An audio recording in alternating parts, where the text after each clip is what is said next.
Thunder, ye gods. Sorry. I was delayed briefly, right, by the mysteries of the universe. There, on my way to these realms once more. Sorry, do not panic. Do not panic. I am only a couple of minutes late for my own 3-hour heroic fantasy power hour, and today we're going to look at the updated version of Hexen and Heretic, I guess, and see what lies therein. Well, I'm sorry, Janice. I didn't mean to lead you down a false path. Hang on one second.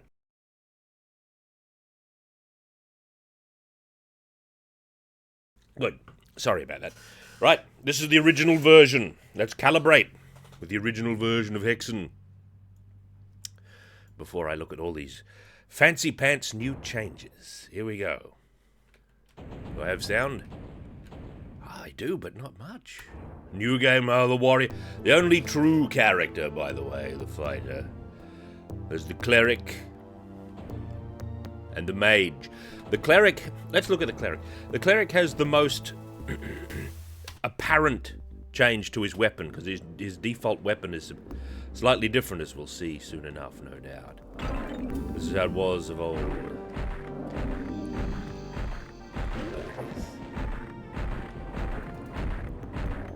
This is how the fighting is when you're the cleric. Early on, this entire level is conducted with the mace. A symphony of battering. Like that.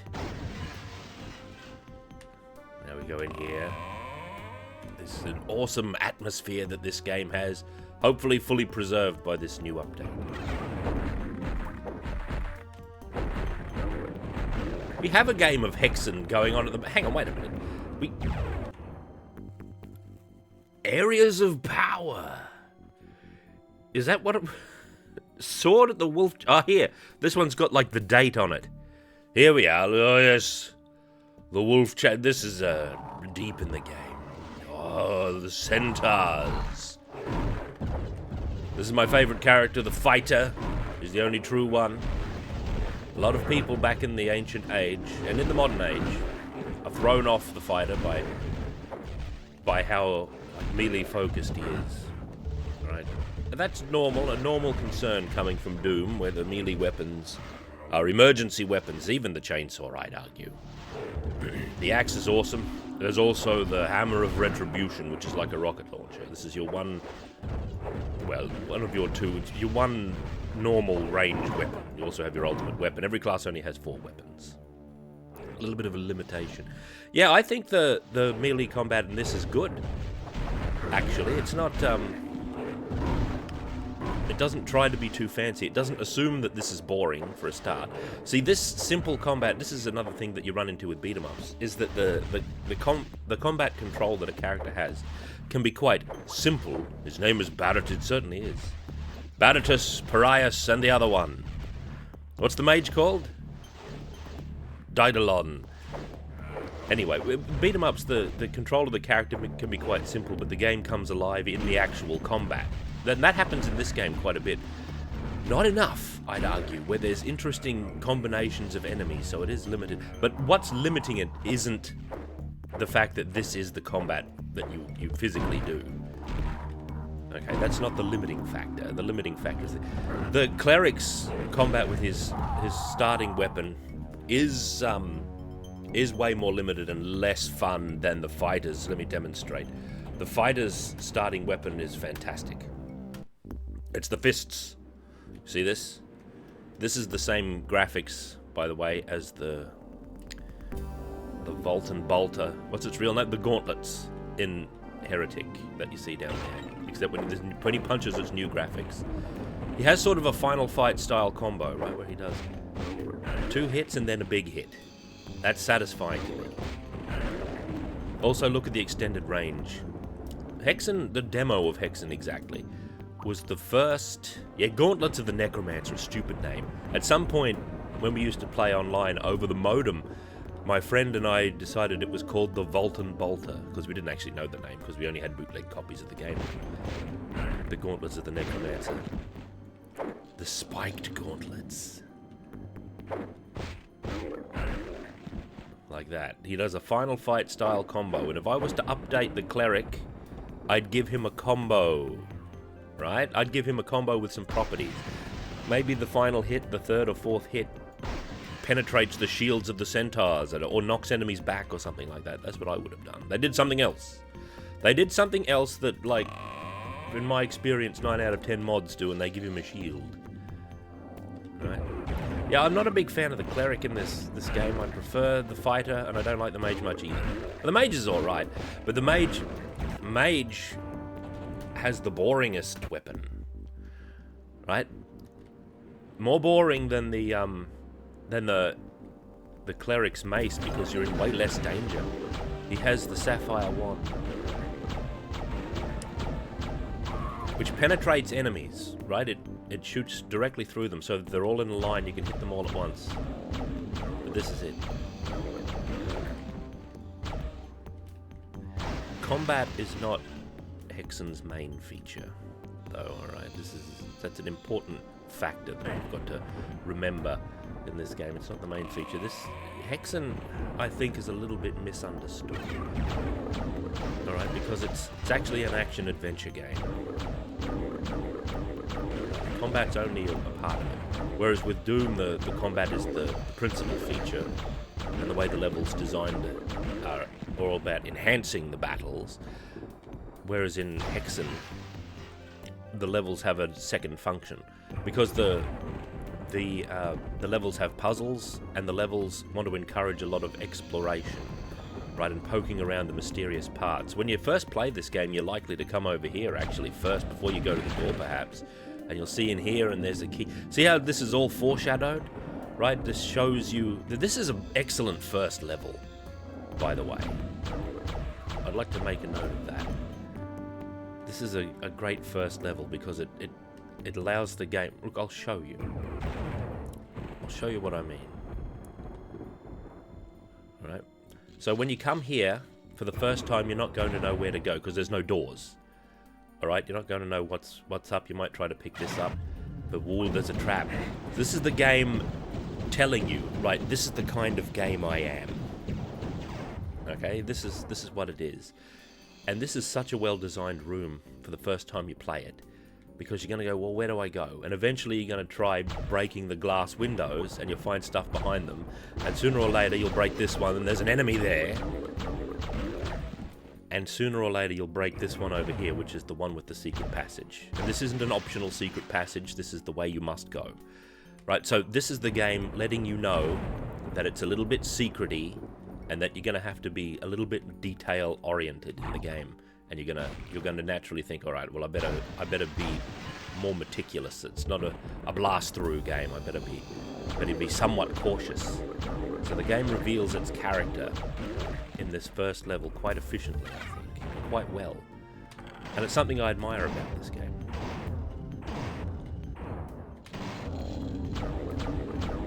It even like foreshadows some of the nonsensical nature of its later puzzles, which are one of the things that are a little bit of well,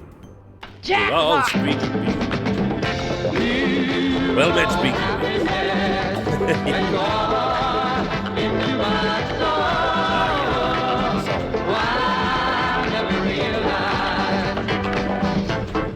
Love could be so strong. Thank you very much, Speaking Beast. You do me much honor, sire. Slann and Warhammer. No, I'm not a Slann player.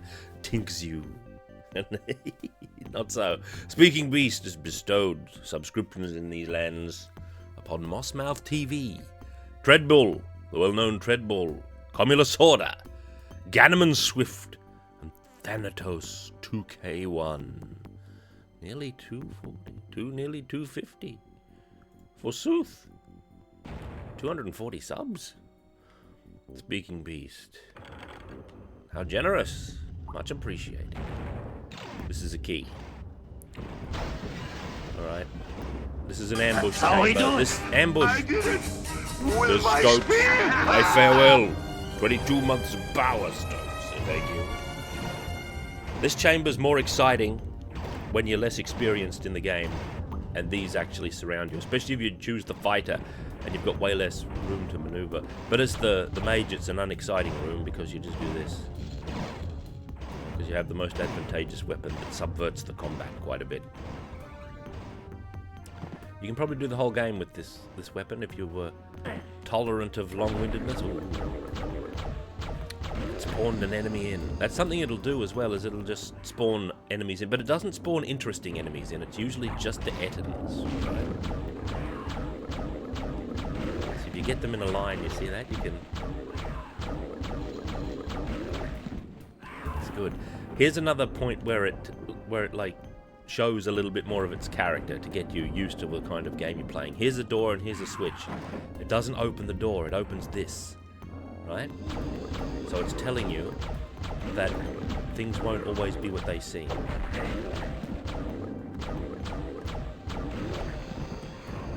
Here's the actual switch to the door, up on the parapets.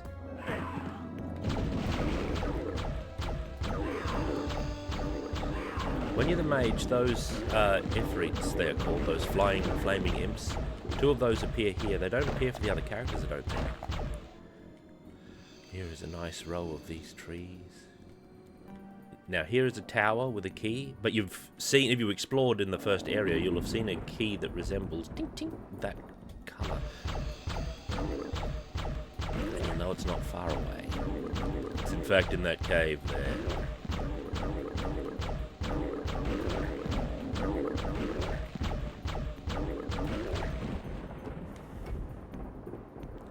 It is.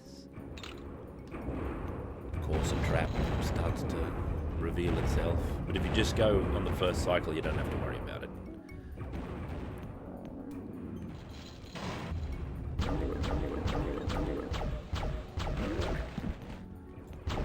Very low stress combat.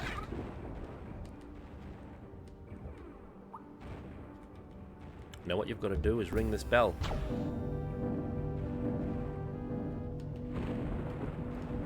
And that opens the level exit, which is actually in the first area. So if we go back, there'll be spawned enemies.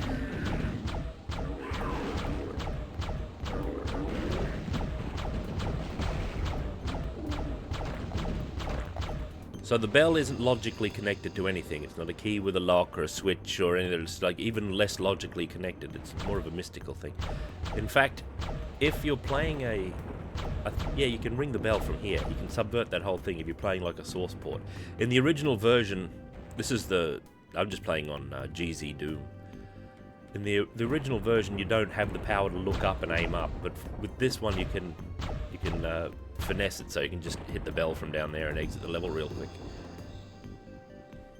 Oh, you could look up and down in old Hexen. You don't have the fixed. Isn't that true? It had a look up and down function, didn't it? It had a jump function. This is the level exit. Well, more properly, this is. It opens up so you can go back into the level if you're not finished. And then you can leave. Page up and page down, maybe. Those might have been the flying controls, though. Are you ready to die? And here we are in the first of the hubs. Yeah, pan up, but I might be wrong about that.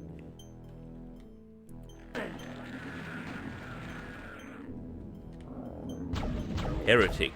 Heretic didn't look up and down, I don't think.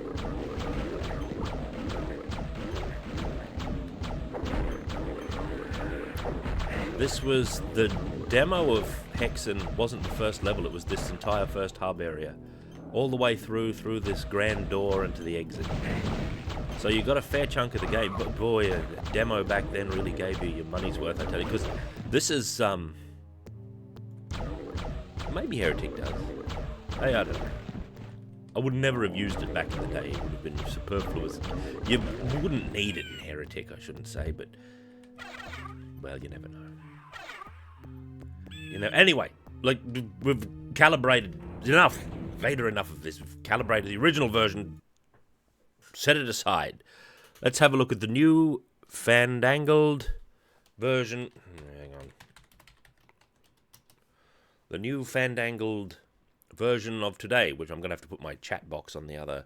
A hype chest to these lands? There we go. Let's look at the new Fandangled version and we'll see what we think. Or at least we'll look at because it's got Heretic attached to it as well.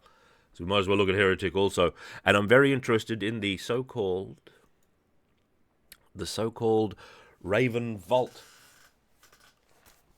With a lot of, I think it's got some concept art and things like that within.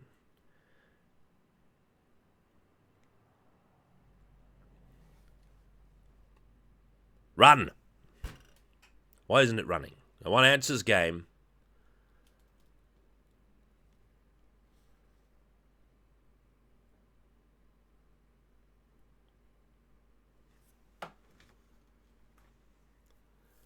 Okay. Good use of emote. I don't know why it's not running.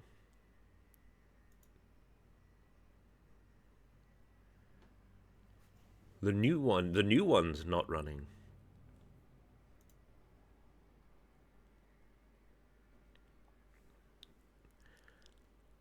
Oh, building shader cache.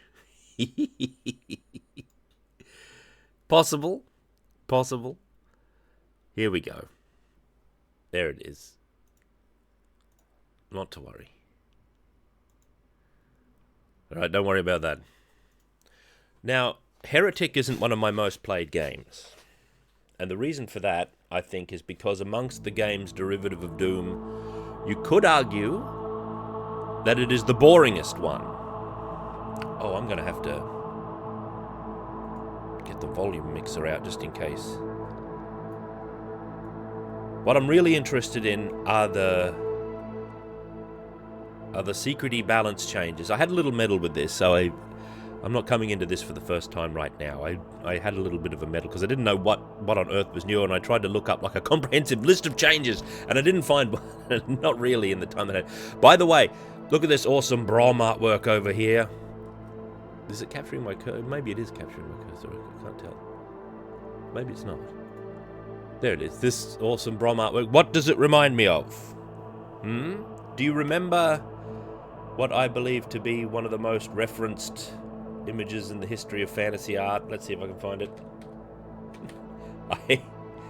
I think it's like many fantasy arts. I think it's a variant of Thongor Against the Gods by Frank Frazetta. Thongor Against the Gods by Frazetta is the definitive warrior on a cliff posing painting, and it's been co-opted, lifted, referenced so many times. Once you're aware of it, you won't ever stop seeing it. It's all over the place. It's one of the classic works of fantasy art. It's great, right? It's an excellent work of art. It is that aftershave commercial. They animated it for the aftershave commercial. Mothman knows. Unbeatable. Mothman is aware of the aftershave commercial I don't really remember the name of. Yeah, he went out like that, warrior. Good. Ding. But let's set that aside. Alright, here we are. Heretic plus Hexen. Did they remove the original versions from sale? Here we are. Will your game select Heretic, Hexen, Death Kings of the Dark Citadel, the Hexen expansion? Faith Renewed, all new. All new Heretic campaign, and more interestingly to me, Hexen Vestiges of Grandeur, and all new Hexen. I think it's all new. I don't know if these are derived from existing mods or not. Now, some of the stuff I read while I was trying to do some research last night was that the changes in these are derivative of mods that already existed. And I don't know if that's actually strictly true. I don't know that. But the changes they made seem to be derivative of mods, which I don't like. I think developers should have their own ideas. In fact, I really don't like this idea, this attitude that occasionally developers have when they update old games. That, oh, the community knows best. We'll do what the community wants. You know, they know more about game design than we do, even though that's what we get paid for, and they don't get paid. We'll just do what they did. This attitude is what screwed over Baldur's Gate, right? Whenever you talk about I'm going to talk about Baldur's Gate. Whenever you talk about Baldur's Gate, the Enhanced Edition, people always talk about like the new characters and stuff that they added. I've started to suspect that those were a little bit of a smoke screen, right? Those were a secret smoke screen to stop you from talking about the real issues. When people ask about it, oh, they added characters, you can mod them out. You can mod them out, it's just the same. With Baldur's Gate, it got screwed in the Enhanced Edition because Baldur's Gate and Baldur's Gate 2 are substantially different games. And the Enhanced Edition of Baldur's Gate is Baldur's Gate 2 running the original campaign, and those are different things, alright? The original campaign is in no way calibrated for the Baldur's Gate 2 material. So the thing that worries me most, to cut a big rant short, is that people will come to it, they're going to play Baldur's Gate, they'll get recommended the Enhanced Edition, and through no fault of their own, none of the kits were in Orky. This is part of the point I'm going to make. Through no fault of their own, they're going to play it and they're going to think, wow, this is the game that revolutionized computer RPGs back in the day. I didn't think it'd be so unbalanced. Look, I've made a bounty hunter, I just use traps. All the encounters are so dumb, they just walk into the traps. It's not made for... All the spell effects are different, the soundscape is different, like the spell sound effects and the visuals, all different. All the original stuff, much of which I regard to be much better, is squirreled away like in the original version, which you cannot purchase on its own anymore. I think you do still get it with the extended edition, but people aren't going to know. Alright? Yeah, if you know what you're doing, but I'm talking about... See, that's the problem, is that what they did is they took the Baldur's Gate 2 engine, they sandwiched the original game in it, because that's what the community was doing. The thing is that the community of people who've played the original to death, and they're doing stuff that they want, because they're the extreme edge of people who would play Baldur's Gate. Whereas the actual original Baldur's Gate, the way it was designed, and got to keep it separate from value judgments, whether you think it was designed well or not. The original design is removed and obfuscated. Alright, so people who come to it now are only likely to see the Enhanced Edition, and that is not the original game. Even visually, even the viewport, the way the original graphics were designed to be seen at a certain scale, to function at a certain scale, the way the range of ranged attacks and spells are calibrated mostly to suit the view distance, which was set up to the original scale of the graphics, and it looks a little clown shoes if you zoom all the way out. You know, anyway, not to rant about that very much. That's an attitude I don't really like, where they just slavishly copy what the community does. Because what veteran players do with games isn't always the best way to actually experience games for the first time, because they do some extreme things. And I would say Baldur's Gate 2 engine running the Baldur's Gate 1 campaign and making them all one continuous experience, right, from beginning to end, is an extreme version.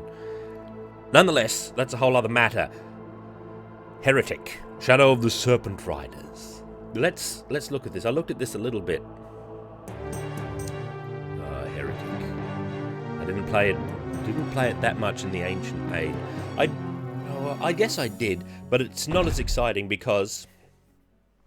Oh, the Raven Vault, we'll get to that. It's not as exciting because I think its weapons are much more boring. So I was very interested in the updated weapons here. New game. City of the Damned. Always play on this.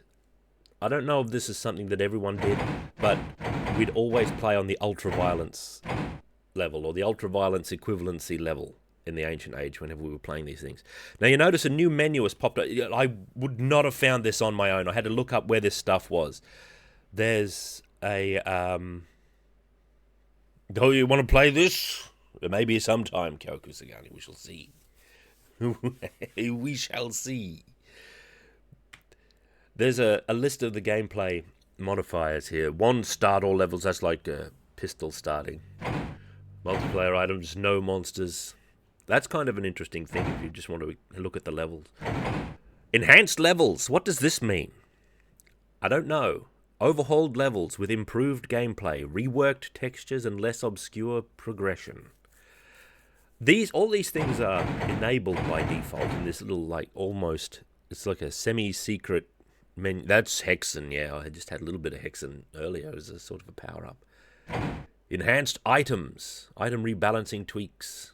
So you can restore all the original game behavior, which is good. I think this shouldn't be in a little hidden menu. I think this should be, like, up front, and maybe it was when I first booted up the game. It might have said, do you want to enable all the... It might have said that. I don't actually remember. But I don't think it should be in a little obscure... Most interestingly is the enhanced weapons. A bit more oomph. Alright. Well, maybe. And enhanced enemies. Improved enemy behavior. I don't know what that means specifically. Alright. I don't know exactly what that means. But when you play this, if you played original Heretic... You'll notice immediately that your wand is very fast firing now. It was a lot slower. If you saw us in the Mage in Hexen before, it was much more akin to the pace of that. By the way, it has the sound volume.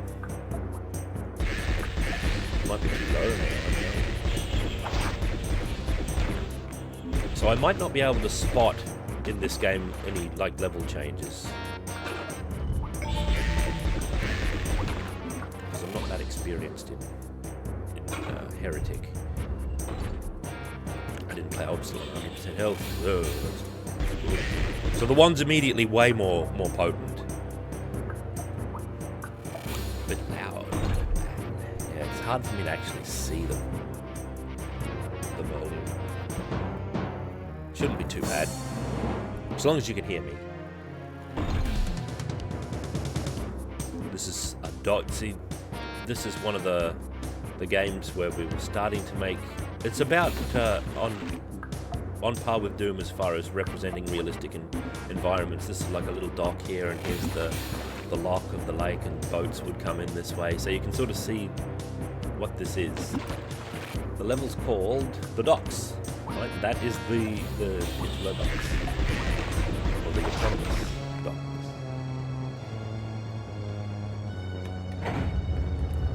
Here's the key. The yellow key. See, I know this quite well, so it's hard to... I know this level quite well, anyway. It's hard to put myself in the soul of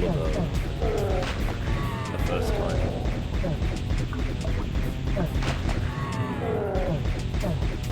This is one of the rare games where you play an elf.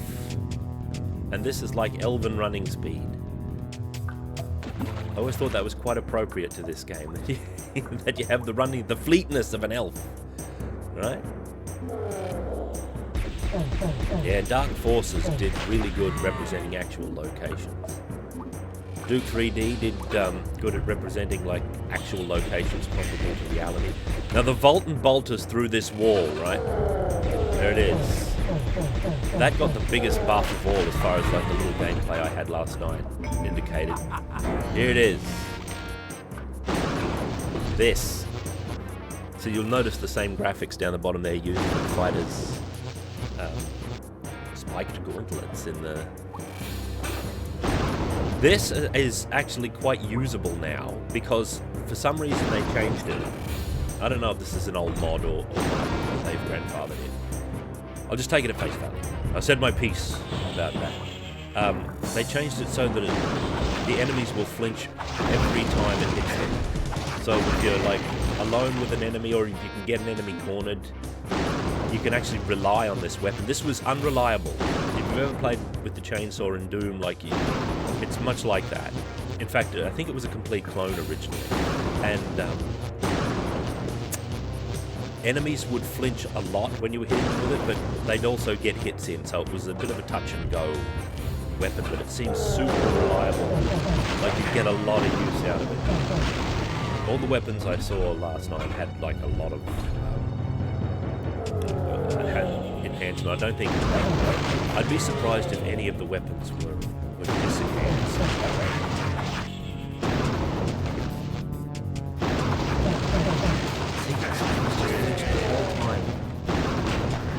So it's reliable when there's one weapon. I wonder if you can, like, defeat Iron Liches with it, for example.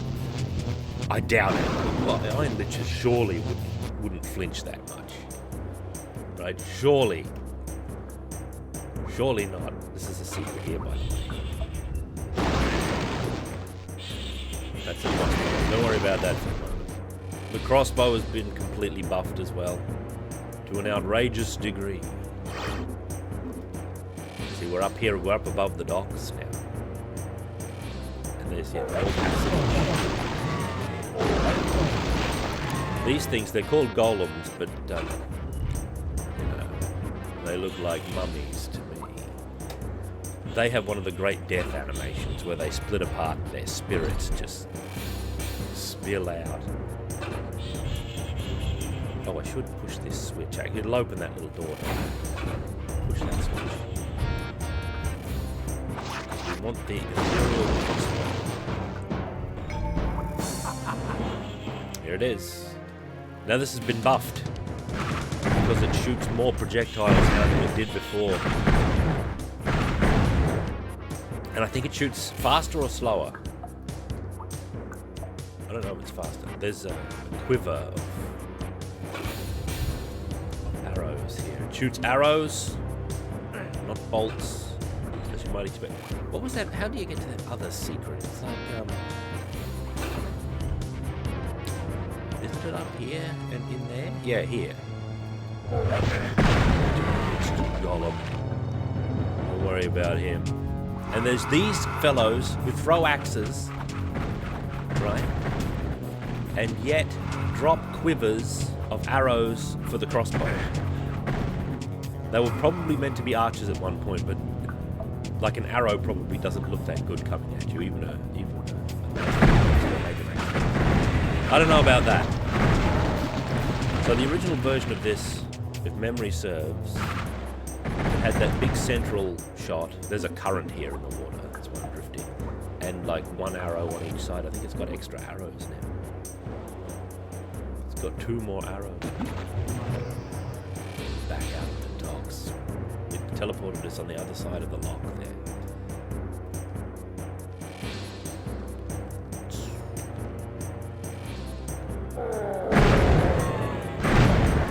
So it's a lot more shotgun equipment.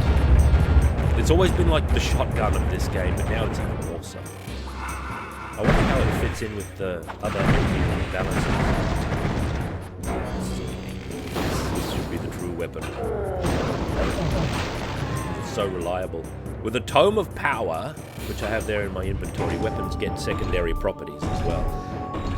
And the Gauntlets of the Necromancer, I would use them to defeat Iron Liches and the like, because it's got a life drain on it when you use the Tome of Power.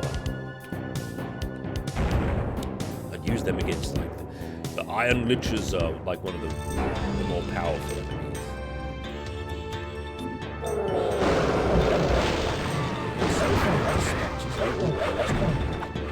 It also pulls you forward very powerfully now. It's like all of its properties have been sort of enhanced. Much like the chainsaw do. When you attack an enemy with this, you're sort of semi-attached to them and are pulled forward. Yeah, forward. I'm not pushing into the enemy, I'm just holding the button down. If it's hitting an enemy, it's pulling it forward all the time. That's its nature.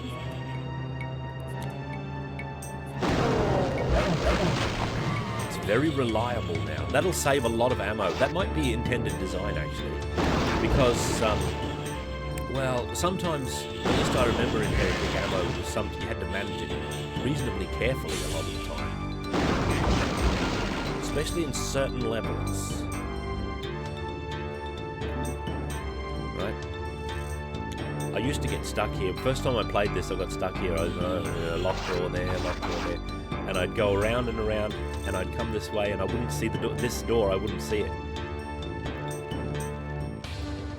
I thought I heard an enemy. There you are.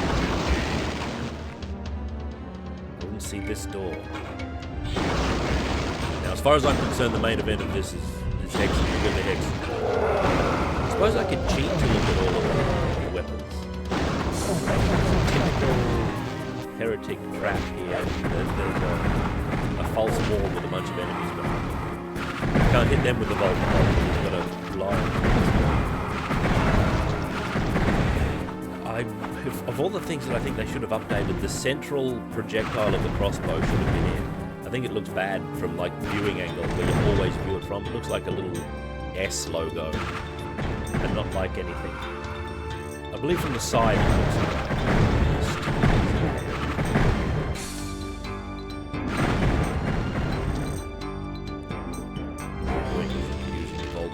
here's a dark area. Do I have a... Oh, what's the controls for? No, I don't have any other items. I've only got my...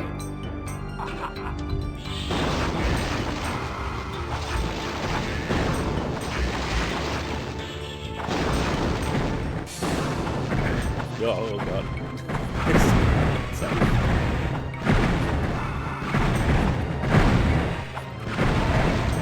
I think the gauntlets, as I should be calling it, the Vultan Bolter, is the it might be well balanced now.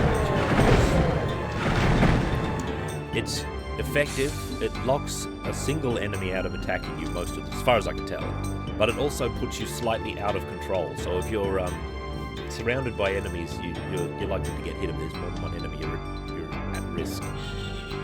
You're in a bit of danger. So normally, I don't actually remember all the cheats for myself. I would like to look at the other one. Not that I'd be able to spot like all the changes immediately because I was experienced in this.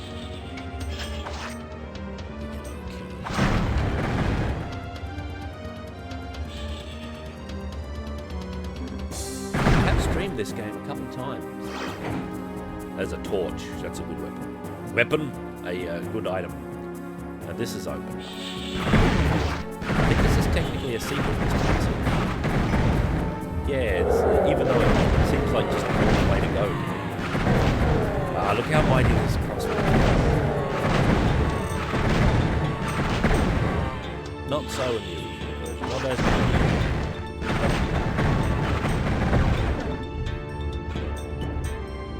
There's the dragon. I think it's got to crush a trap. Yeah, I put Hexen on the category because that's what I'm going to play ultimately. Alright, what did I pick up? The yellow key. Over here.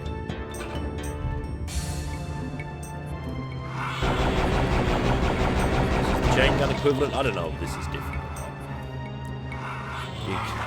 Even though you're an elf, you have this hairy development, which I find dubious. You can lower that. Seems the same.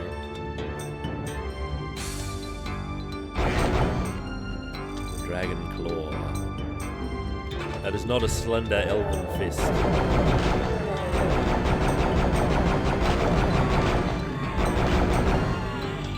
These are the barrels, these things. They drift about when they explode. And they come back too. Well, they should, unless they remove that. Maybe that's in like behavior.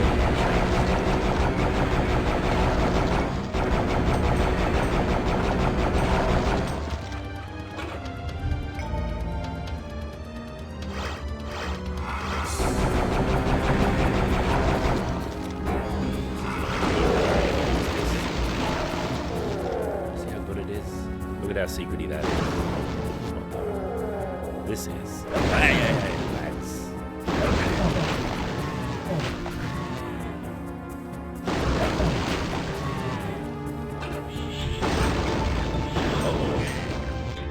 Seems this is like the second secret.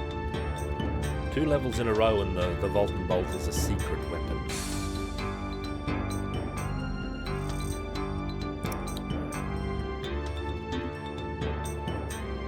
This is slime.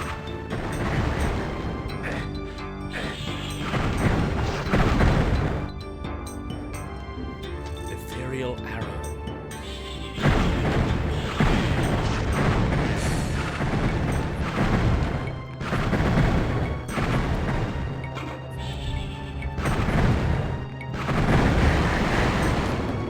Dealt with.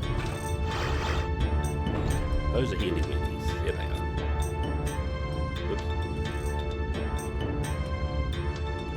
Oh, Q is use item. Q. Q when it lives in the earth.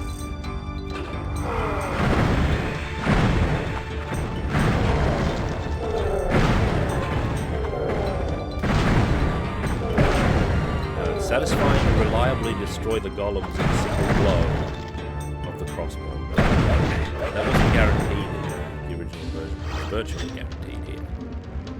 We haven't done any Tome of Power yet, though.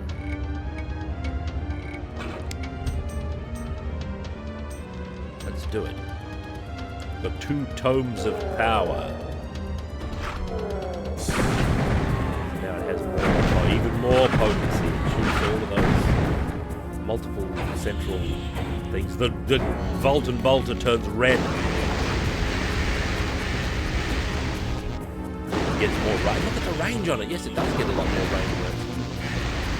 And it's empowered by the tome. You also have a staff, right? This is your actual starting weapon.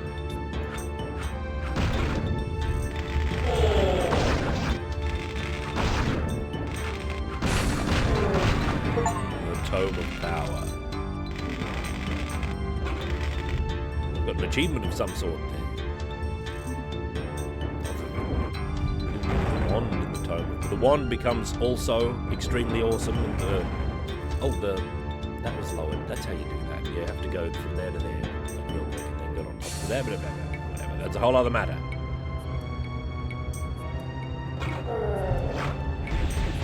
The empowered wand.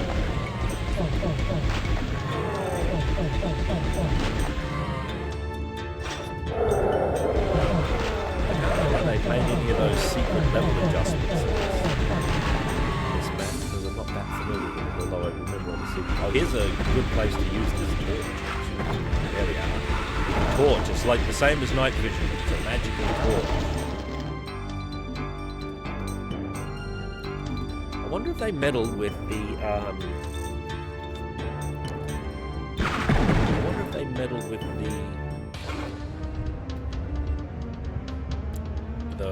the ammo capacities for some of these things relative to their power.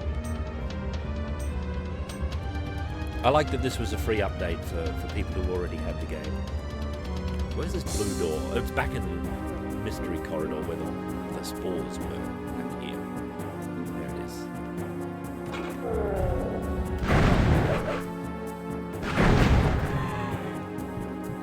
is. Tome of Power is a really good power. It makes the weapons much more exciting. They're a little bit dull. Do I have another torch? Look how dark it is. You can still see. It doesn't make the whole thing pitch black or anything like that. No, we didn't do too good that time. The real question is, how does this compare to Witchhaven? Oh, farewell, my droll is gone. How does this compare to Witchhaven?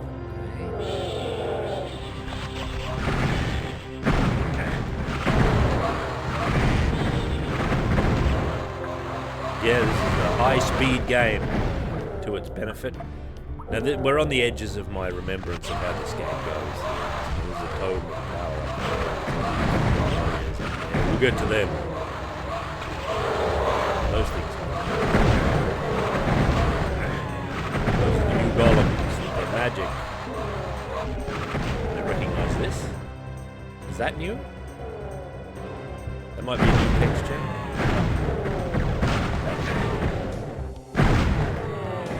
Does that? This game doesn't have a jump. This is a non-jumping FPS. I don't remember this either. I either don't remember this or it looks different.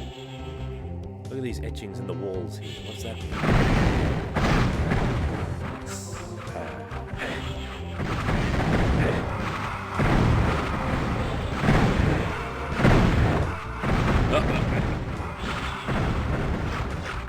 Oh, that's a time bomb. Running low on health. I'm not paying enough attention. The volume. What are these little bars? Is this a tavern? Like, this looks different to me. I don't remember anything about their little little one-man service counters here. What's that all about? Is that new? What does it represent exactly? I don't remember these. These, like, tombs here. I sense this is a level alteration. I've got no concept of this.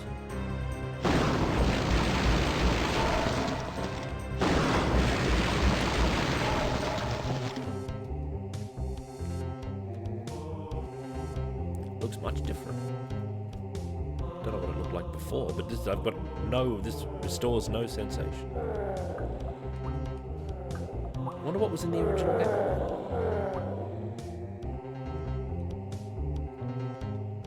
Oh, here. There's the switch. I was gonna say. There's something going on there with that. That's definitely a new texture, that thing. This is... I don't remember these tables. I remember this area. These pillars that come down. There's that door there. All of a sudden it's a bank. Is that the kind of change they made? Is that the kind of change they made where they made things like resemble an actual place a little more? Because that seems okay. Yeah, I don't think there were columns on both sides. There was only columns on one side. I remember the green door being there and the trident door.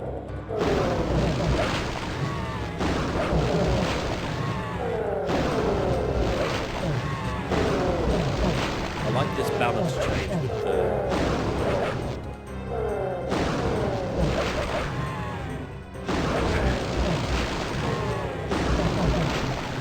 Better commit to it. Like if you're playing cagey with range, they can punch you on the way in.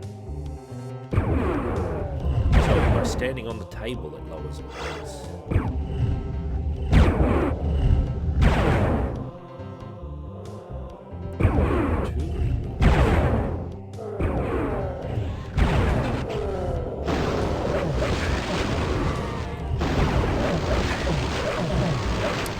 Sneaking hits in during the... It's not 100% reliable. These things are fine. Oh, where is acid? There's always acid.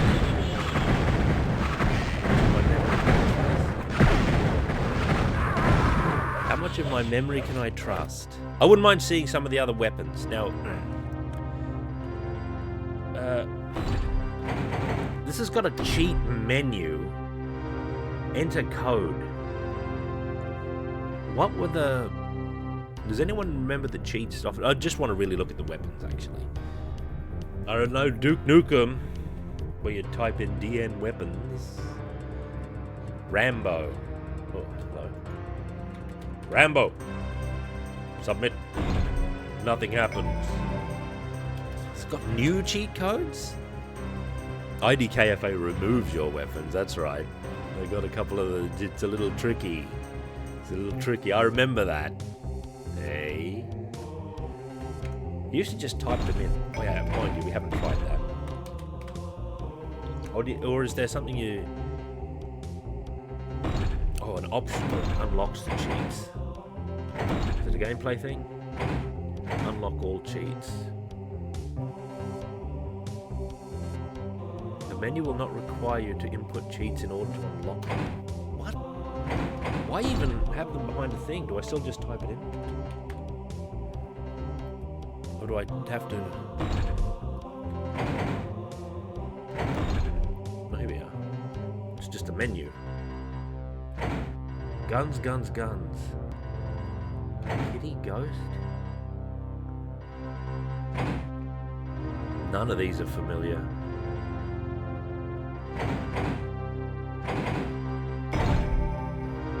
All weapons and keys. See, that's something that annoys me, is when it gives you the keys. See, I like to play Doom in what I call a simulation mode, which I'll explain later. And that means I like to play with certain weapons and certain weapon limitations a lot of the time. But I don't want all the keys. And Doom has a cheat that lets you have, it's just IDFA. Keys, firearms, ammo is what KFA stands for. If you leave the K out, you just get firearms and ammunition. So there's other ways of doing it. Now let's see these weapons here. We've seen that. Well, we've kind of seen that. This thing. I don't know.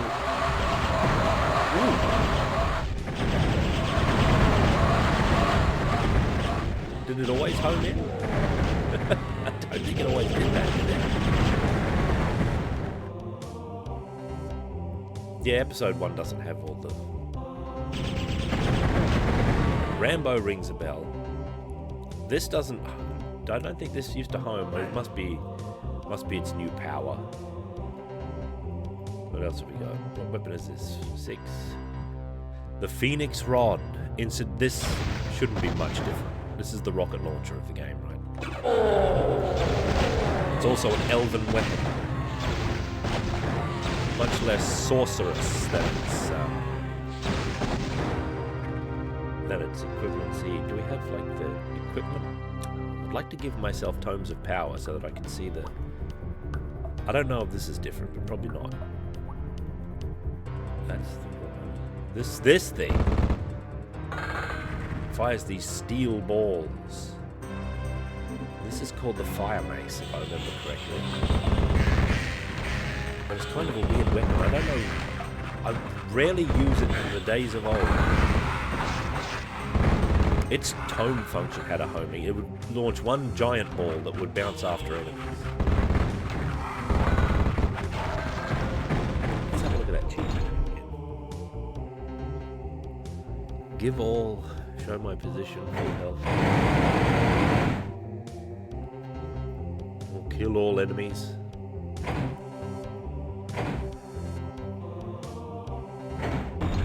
Dunno.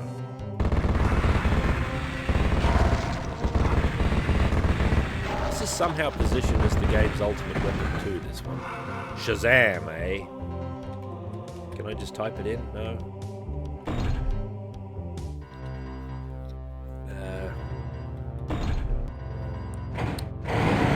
So how do I do that?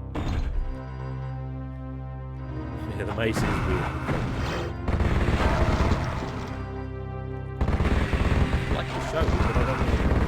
It's on the menu? Have I gone mad? It's Captain Matthew.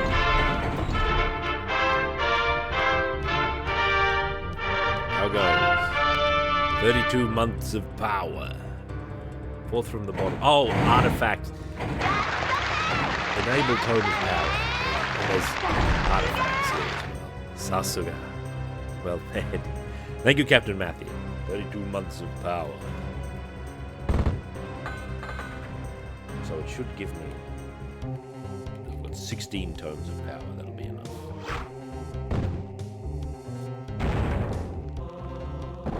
Look at it. That's what it is. Our most reliable weapon, sir. It should bounce, yeah. It changes direction when it bounces to go toward.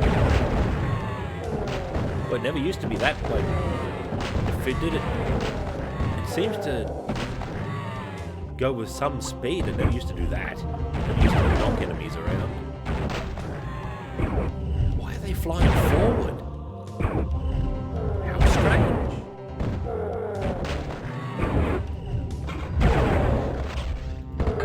Oh, my tongue's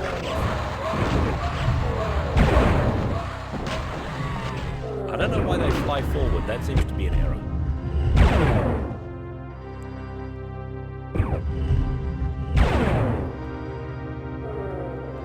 Phoenix Rod has a flamethrower function. The tome. It's not a rocket launcher anymore, it's a flamethrower. Which is pretty good. I don't know. I don't know if this is very different. This is one of the things I rarely use.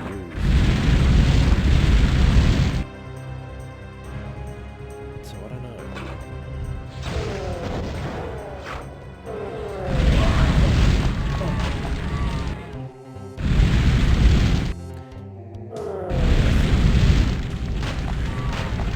I don't really remember much about the flamethrower because I didn't use it very much. It's different. I don't know. I bet it's different in some way, though. Some other folk. It's like a weapon.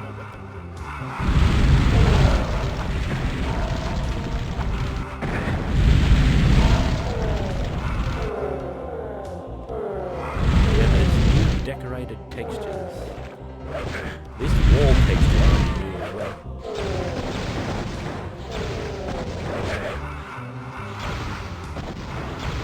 Oh, the spirits. You can't strike the spirits with something physical or physical. See how these are chasing the ethereal enemies. What was I up to? This thing. This had like a rain effect that it would do.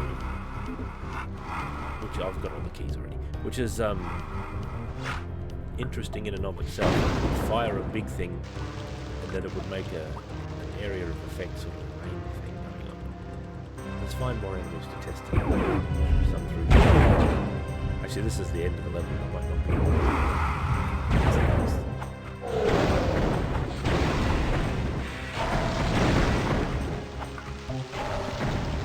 I don't know how useful that was originally. This is also new. This chamber was not thus of old.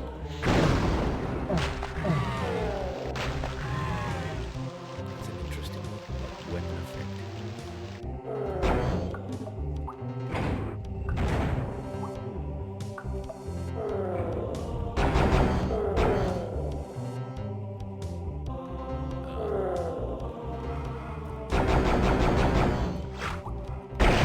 This would make spiky balls fly all over the place. I believe it was quite useful, I'm not sure. It's a good effect. That's the end of the level for some reason. Minimum because we cheated. No, his hand's not missing. It's like a thing he's got over his knuckles. It's like a knuckle duster kind of thing. Like a little gauntlet. And there we've seen all the weapons. Heaven knows how they changed this level. This level was a pain if I remember correctly.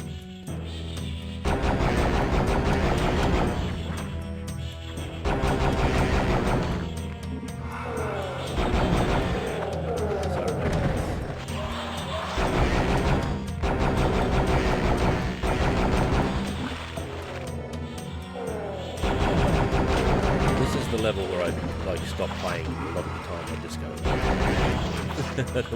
work my way through this level. Fine level though it is.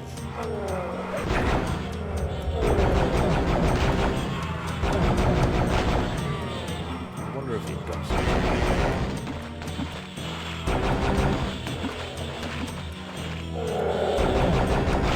volume of enemies. This is a big ammo management sort of level as well, I think, or at least I remember. Because I might have been a bit gung-ho in the previous levels, when I played in the Vold. This does look funny. We also have a hairy arm. There. I wouldn't associate that with elves. Some developed it.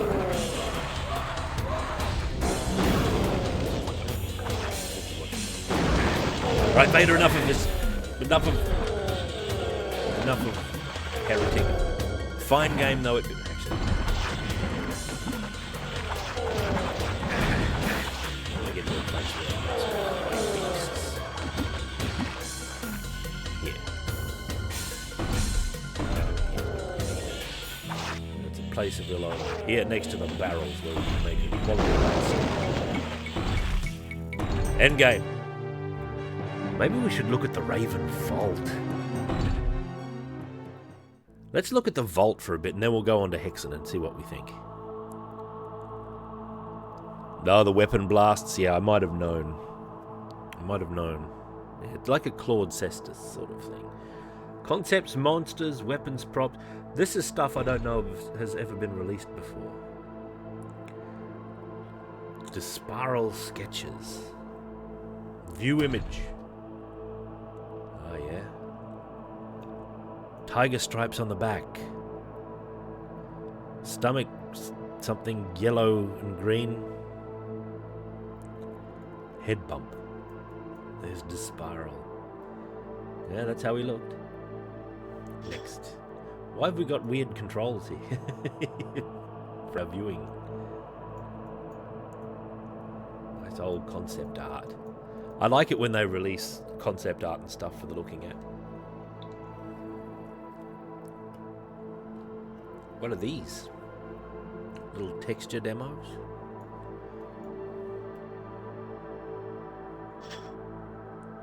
Oops, was that previous? Oh, there's only 2. So I have to go back to Korax sketch. Oh, Korax. He's the final boss of Heretic. Although he's a serpent rider, technically, he's mutated into this horrible beast. Ah, alternate head is pasted on there. Yeah, Korax is Hexen. Excuse me, Despiral is Heretic. He's the final boss, whom you destroy basically instantly with your sword. That's how I did it. Cleric. Whoa! Look at this early design of the cleric. Very Marvel-like, actually. Reminiscent of Thor there, with his Ankh.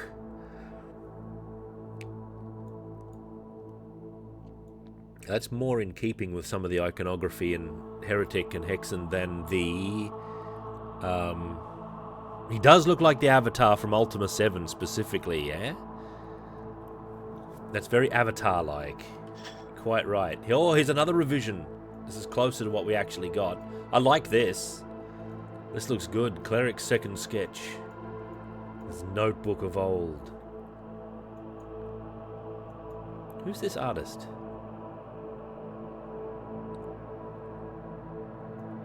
Pelletler. Pelletler? I'm not sure. Lost that serpent staff is quite a little bit strange. This looks good. I like this. I like the hood. Oh, here's a more sinister looking cleric. The characters in Hexen, I've got to try and not say Heretic when I mean Hexen. The characters in Hexen do have a little bit of a Pelletier. Good work, Snagzor. They do have sort of a sinister cast to their features, don't they? This is more closer to what we got with this helmet. Chainmail vest above the knee skirt, chainmail leggings, knee-length cape, leather belt straps, leather boots and gloves. Good. Strong colour scheme as well. Lost the Ankh iconography though. Got something more ambiguous. Fighter sketches. Oh, look at the original version of the fighter. It's an amazing barbarian hero here. With his broad belt, with his gauntlets, his sword. Pelletier. Warrior. That's him. With his giant pauldrons, as was the style during that period in history. Yeah, I can see it being quite He-Man-ish with this sort of shag loincloth here. That's a He-Man tradition.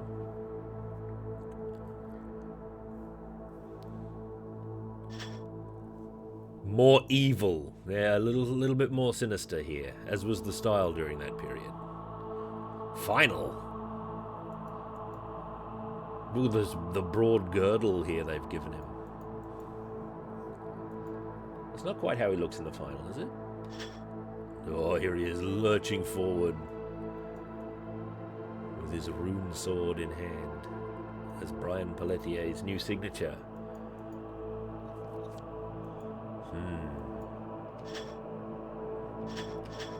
I guess that is what he looks like in the game. He looks better in sprite form. He got refined in his sprite form, so it looks even better.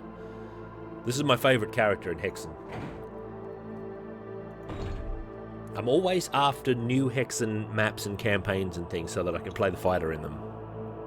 That I like. I've enjoyed a few fan-made ones in the past.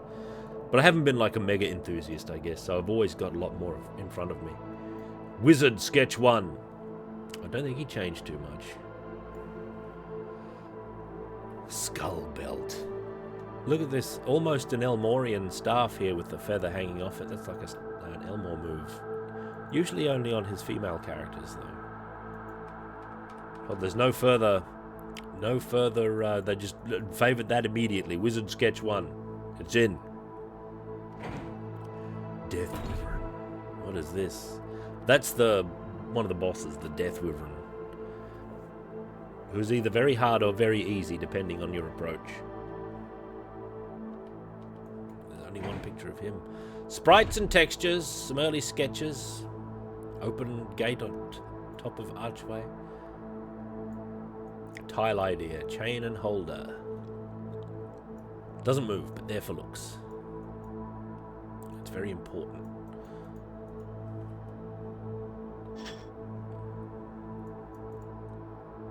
Yeah. Looks like they've started sketching a figure in here. What have we got here? Height increments of 2. Oh, I see.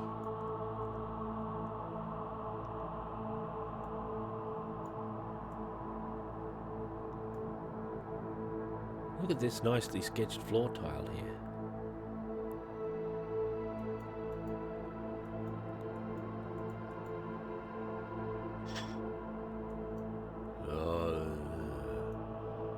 Ghoulish skeleton, coffins. I wonder what these are, all these little miscellaneous scratches and doodles he's got here. Just ideas being developed. Forest tree. Mutant Imperial.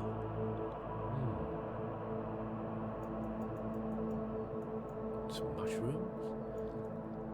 A lot of these things would come into the game. Logs and mushrooms and the like. Sprite. Big chaos looking banner there.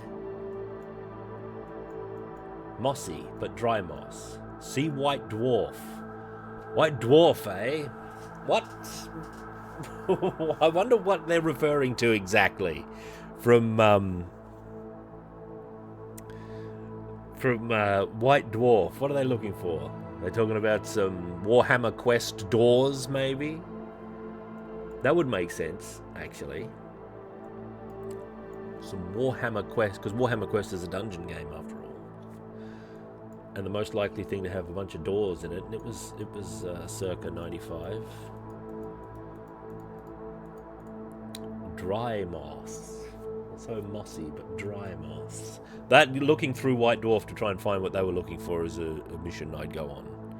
Yep, the specific issue of White Dwarf probably stuck up on the wall, actually.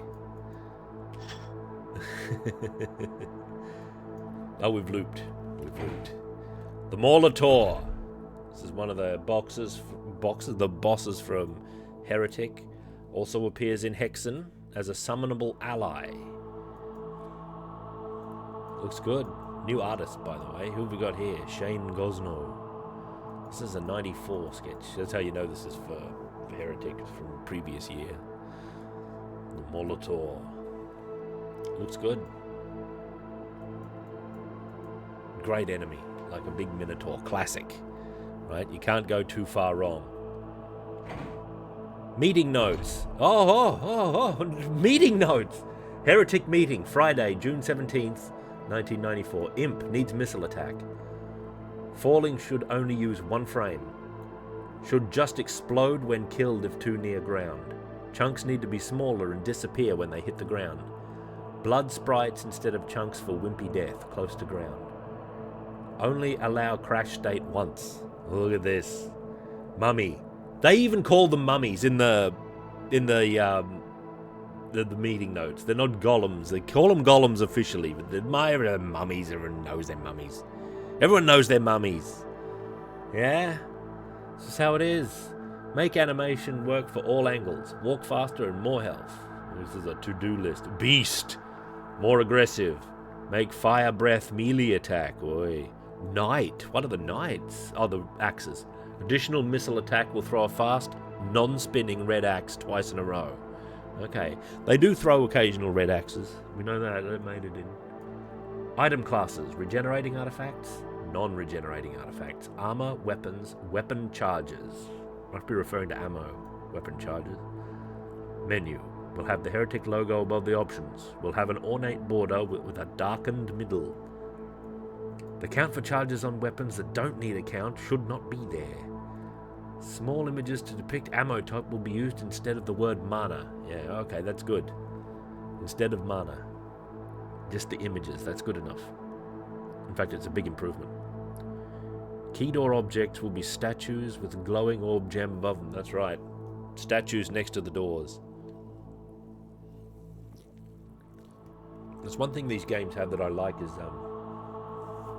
very clear coloration on the doors that need keys. Big indicators. The big statues in this game, I like that.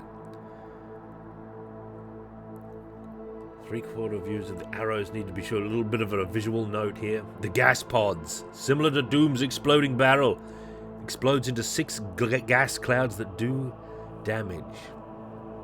Need spell impact animation for the ram's skull. Need another button patch. Need some blood sprites. We need to change the invulnerability palette map. Oh, there's even more. The bag of holding. Type regenerating. Graphics not done. Similar to Doom's backpack. Right.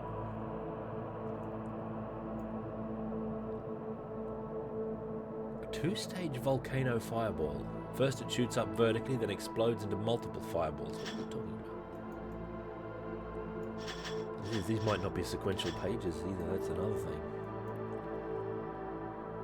Healing potion, super. Hefty. Wimpy, hefty, and super. Invisibility. The best invisibility power-up in first-person shooters is the smoke bomb in Shadow Warrior, I reckon. Hefty potions, that's what we need. Firebomb. Regenerating. Graphics not done. Even more, what do we got? Fly. One of the greatest power-ups you can get.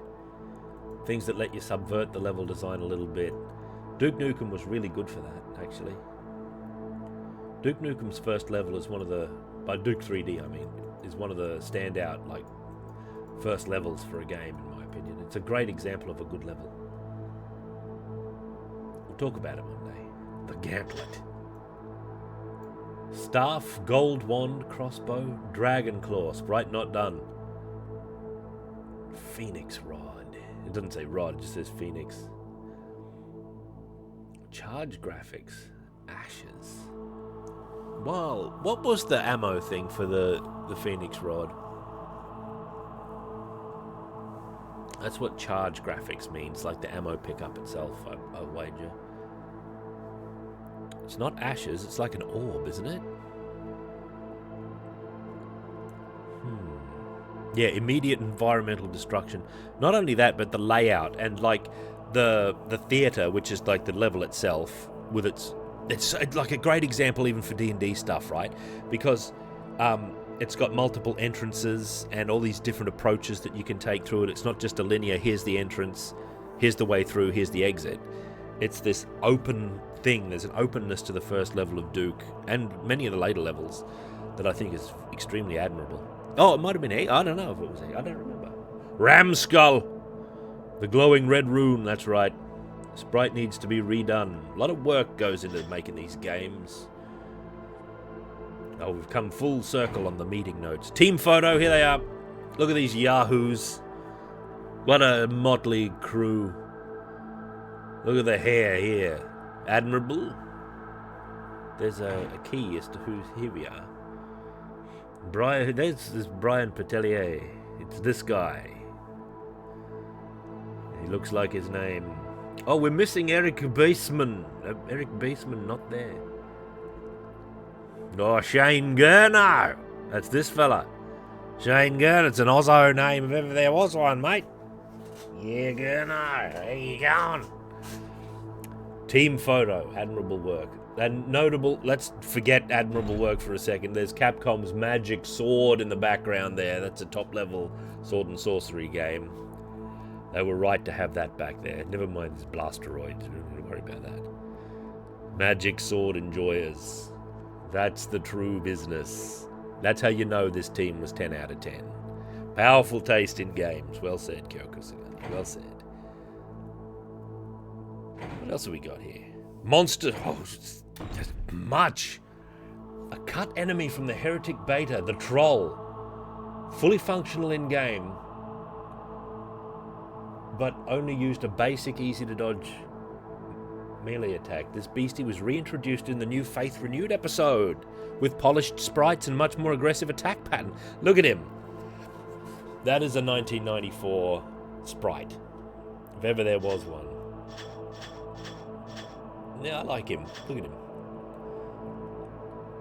Doesn't fit in with the rest of Hexen though, with his colour scheme and the likes of that, but he's not far off. Oh, his death animation. Blur. So we'll get to see him in the new episode, eh? That's interesting. Old Mummy. So, yeah. The Mummy. This is way more Mummy. Why did they change this? So they changed it before they animated a melee attack? Or, oh, I see. It doesn't have a melee attack, suggesting a different combat role. Oh, they put these in the Faith Renewed episode. Oh, but they had to call them Draga. Because, oh, everything's got to be Norse these days. Just call it a mummy. It's a mummy. Just call it a mummy. Yeah, dude, let's call it the Draugr. Forget about it. The mummies, man. Everyone just calls them mummies. I guarantee. Oh, it's doing some sorcery. Yeah, alright. Old mummy projectile. There it is. Good. Golem death frames. Early death hadn't changed too much, I don't think. Undead warrior. Alternate colour scheme, eh? It's not that different. Looks good. I always like these enemies. I always associate them with Doom's Revenant, obviously, because they have a skeletal lower half and a red and grey sort of theme. The Were-Dragon.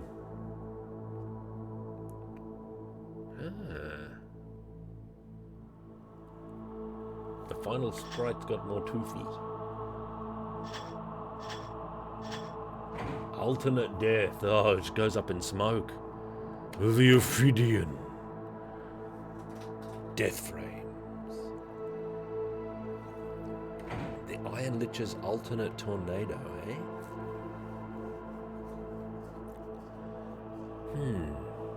The Afrit. Directly based on Heretic's gargoyle sprites, aren't they just? These ones are much darker. The Afrit they went with has a much more yellow cast, a little bit more fiery. These are a Hexen beast. They come up in the graveyard. It's this crumbling animation.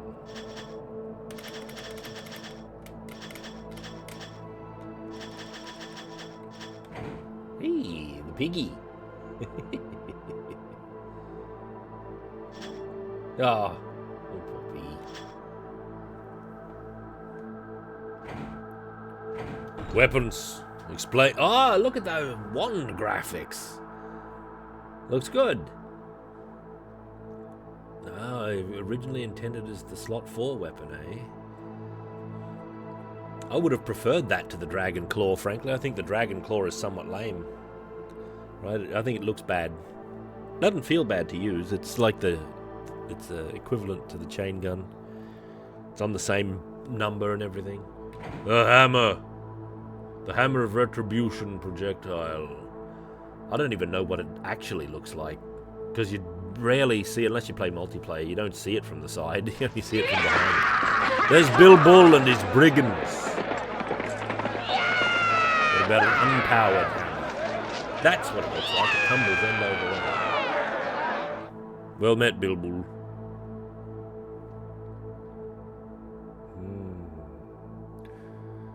Hammer throwable after running out of mana. There it is.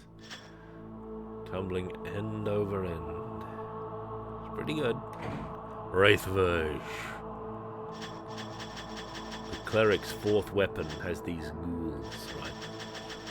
That's why we called it the ghost gun back in the day. Shoots them out, and they home in. It's the most powerful weapon, I think. But it's not as good as the sword, the name of which Quietus. Or Quietus, if you prefer. Spirit tells. There's some wizard lightning going on here. Alright, props. A blood fountain from an early Hexen Alpha build. I wonder if they bunged that back in somewhere, because I don't remember that. Coloured fire braziers. Yeah, they look good. Maybe an alternate locked door marker, possibly? Oh, the volcano. Big bell. Small bell. Some bushes, yeah, alright, bushes. Some spikes, we're familiar with the spikes from the wasteland, because you get impaled by the spikes of the wasteland. The break animation of the tree. There's some interesting stuff in this. Oh, the burning of the tree.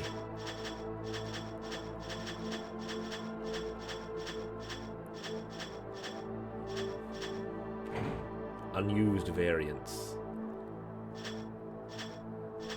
They look good. They look good. Miscellaneous sprites, what have we got? There's the Molitor sprite, the Dark Servant it's called. Including the poison bag. Hey, look out. Drafforin, maybe. Well then. Ah, that's the Phoenix. The orb with the flame inside it. That's the Phoenix rod ammunition.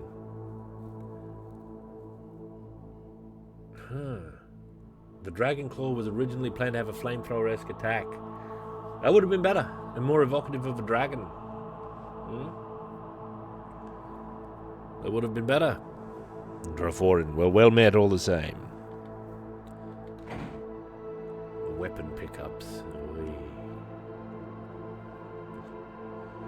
Unused weapon pickups. I noticed the gauntlets have the same pickup sprite as the Volt and Bolter. An unknown jeweled glove weapon. Well, I wonder what that would have been.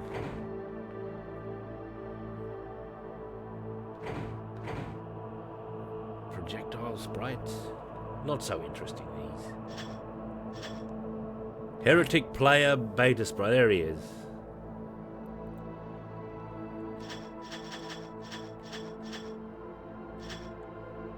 Fire scratchwork. Key scratchwork. Oh, that good-looking locks they've got there. Good-looking keys.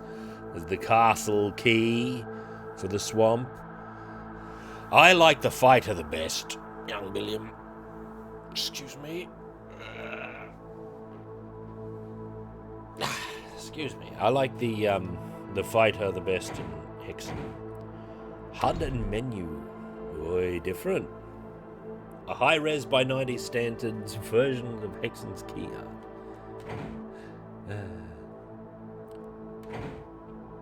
There's a lot of miscellaneous guff in here, man. Makes you appreciate the amount of work that goes into some of these games. All of them, basically.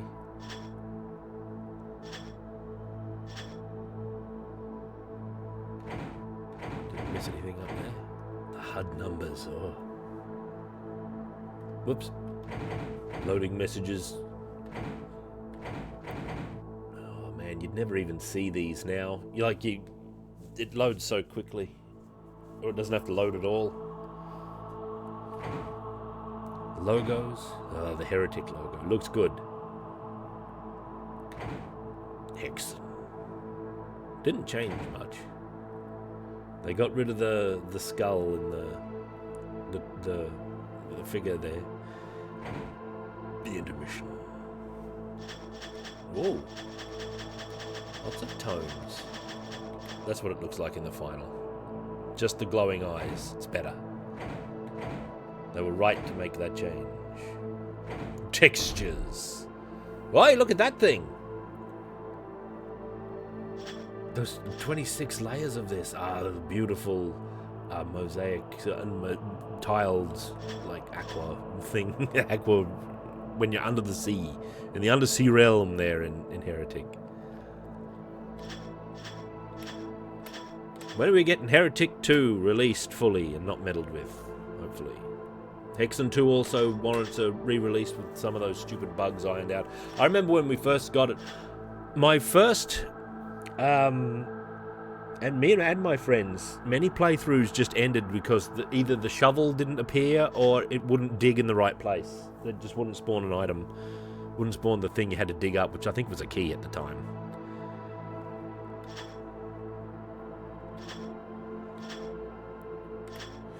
Heretic 2 is a really interesting sort of game. We used to play jousting with it. Yeah, maybe.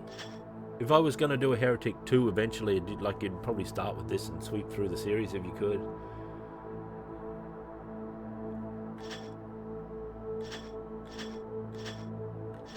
This is the most mysterious one.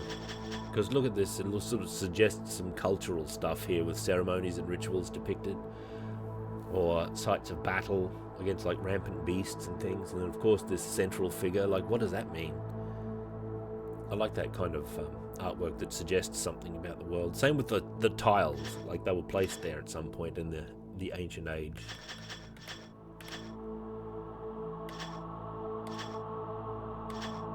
Oh, good. Unused textures. These look nice.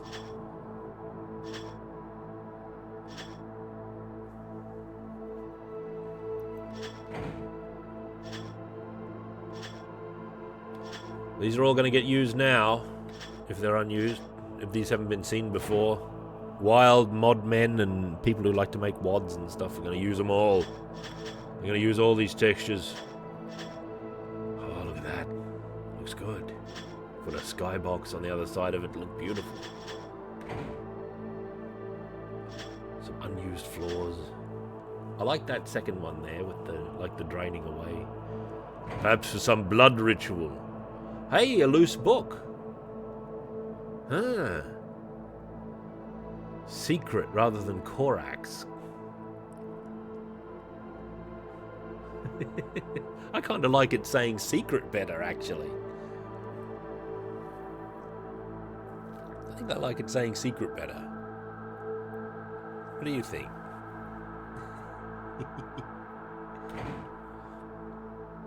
Oh, nice looking. Ah, some stained glass. It's got the Wraith Verge on it. How interesting. That's how it should be, actually, like the Wraith Verge, the cleric's ultimate weapon depicted in religious sites like this, because it's like the Excalibur of that world, I suppose, or something similar. Battle Spire, eh? Sounds good, Janice.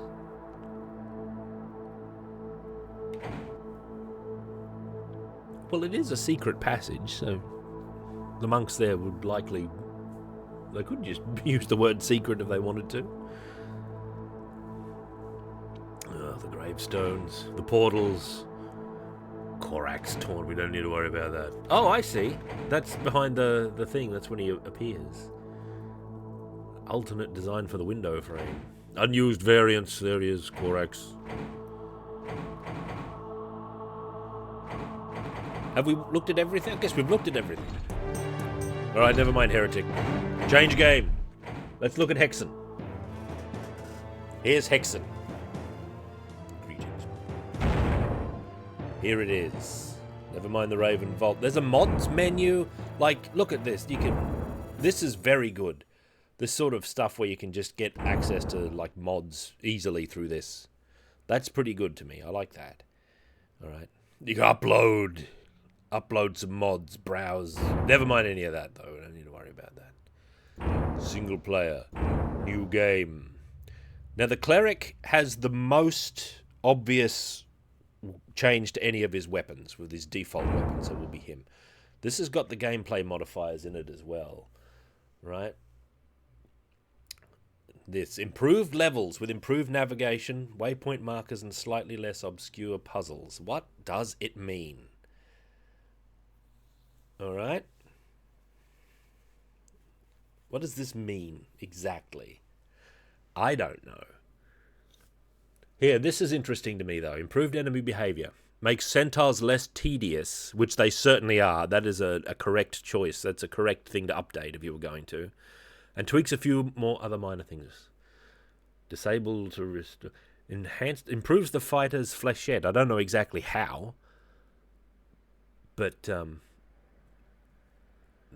fighter, magic, mystic, and dark servant. Mystic ambit in... What is that? What is it talking about? What's the mystic ambit incant? I don't know what that is. What is that? And dark servant. Disable. And enhanced weapons. Cleric, mason, shield. They give him a shield. Many mods have given the character shields. The fighters had shields. The clerics had shields. I don't know if this is taken directly from some mod. Like a mod's been canonized here. Or if they've done it themselves. Rebalance mage weapons. You'll notice that the fighter apparently has not been rebalanced, which is the correct choice because he's already the best. He's already the best. The others need to be brought up to his level or beyond. And I don't mind if the others are more powerful than the fighter because that just makes the fighter hard mode, right? More glorious. The blocking on the centaurs did make them a little tedious. All right, so when you're fighting only centaurs, or they're in a big row, they block forever. So I guess they don't block quite so much these days, or maybe they don't block at all, or maybe they only take reduced damage. This is the only difficulty. But never mind Pope. Cardinal's the real rank. Oh, here's the intro. Within Watch. the fabric of time and space lies the realm of the Chaos Sphere. For eons, the Serpent Riders, masters of the sphere, have traveled the dimensions, sowing destruction. Disparal is dead. Korax, the second rider, threatens another world. Oi. The world of Hexen. This is on the PlayStation version, I think, these cutscenes. Hexen. A world where magic's legacy has spawned corruption. Three powers rule as one unholy trinity, each led by a single man, the warlord Zedek. I hadn't actually High seen these Captain either of the until I Legion, started is this. both judge and jury to all the peoples of Hexen. Yeah, I don't know why the subtitles are there. Traductus of the Church. Traductus. Holds their souls in captivity. And Menelkir, the subtle master Yeah, the of crucifix the there. Arcanum, They should have weaves been his in unholy the- magic to spread fear the and weakness actual, amongst all of their subjects. pixely font, like the canonical font. Restless in an uneasy alliance, these twisted leaders rule a twisted land. Crushing absolutely all who would dare to oppose them. Today they will trade their worldly power with Korax for the dark gift of unlife and a mastery of forces more terrible than even their depraved minds could ever imagine.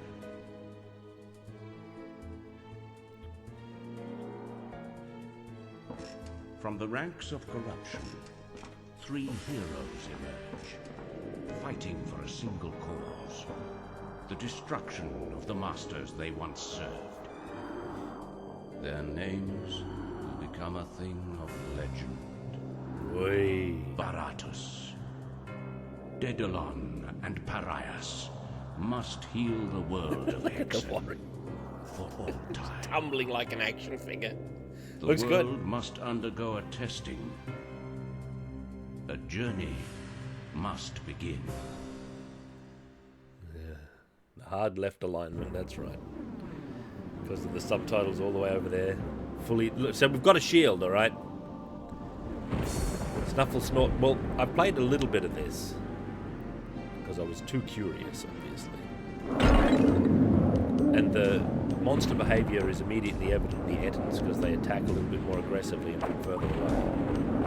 Right? But the shield does this. The shield, like all games these days, it's a parry shield. Like that. And when you parry an enemy, they go into a stunned state and you get extra damage.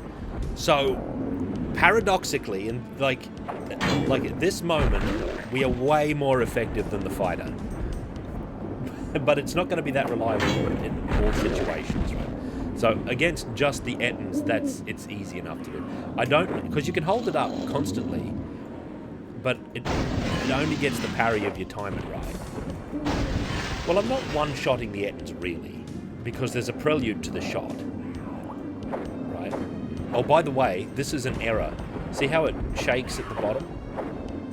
That looks bad for a start, and that's almost certainly not intended.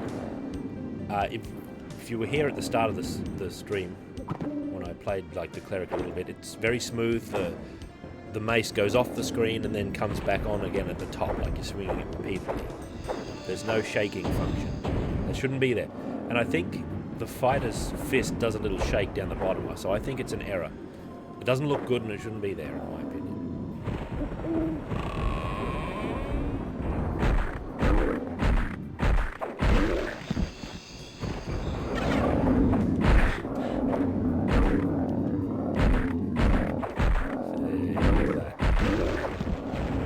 They're a lot easier to take down if you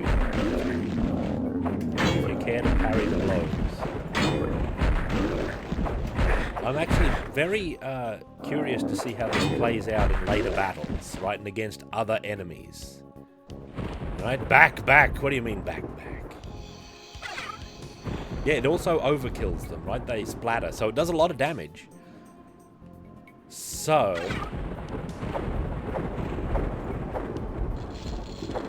yeah, it's the shake. Well, the shake isn't on the old HUD because I was playing the old version already. I don't remember that shake being there. If I put the old HUD up here, I like having the HUD like looser, like the way it is now. Like set up display.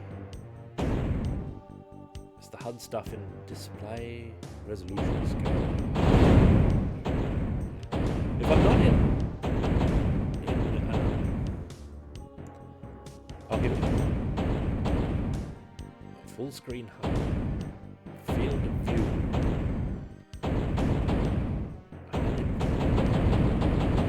I'm not in full screen. That's better. Yeah, that's better. You like this?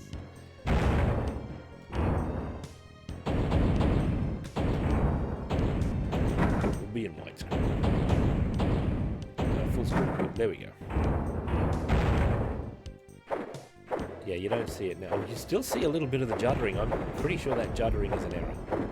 And I wonder if it was in the original, because it's been a long time since I ran like the original, the very original like version of the game. I've usually used some source port. I don't think that shaking was there in that.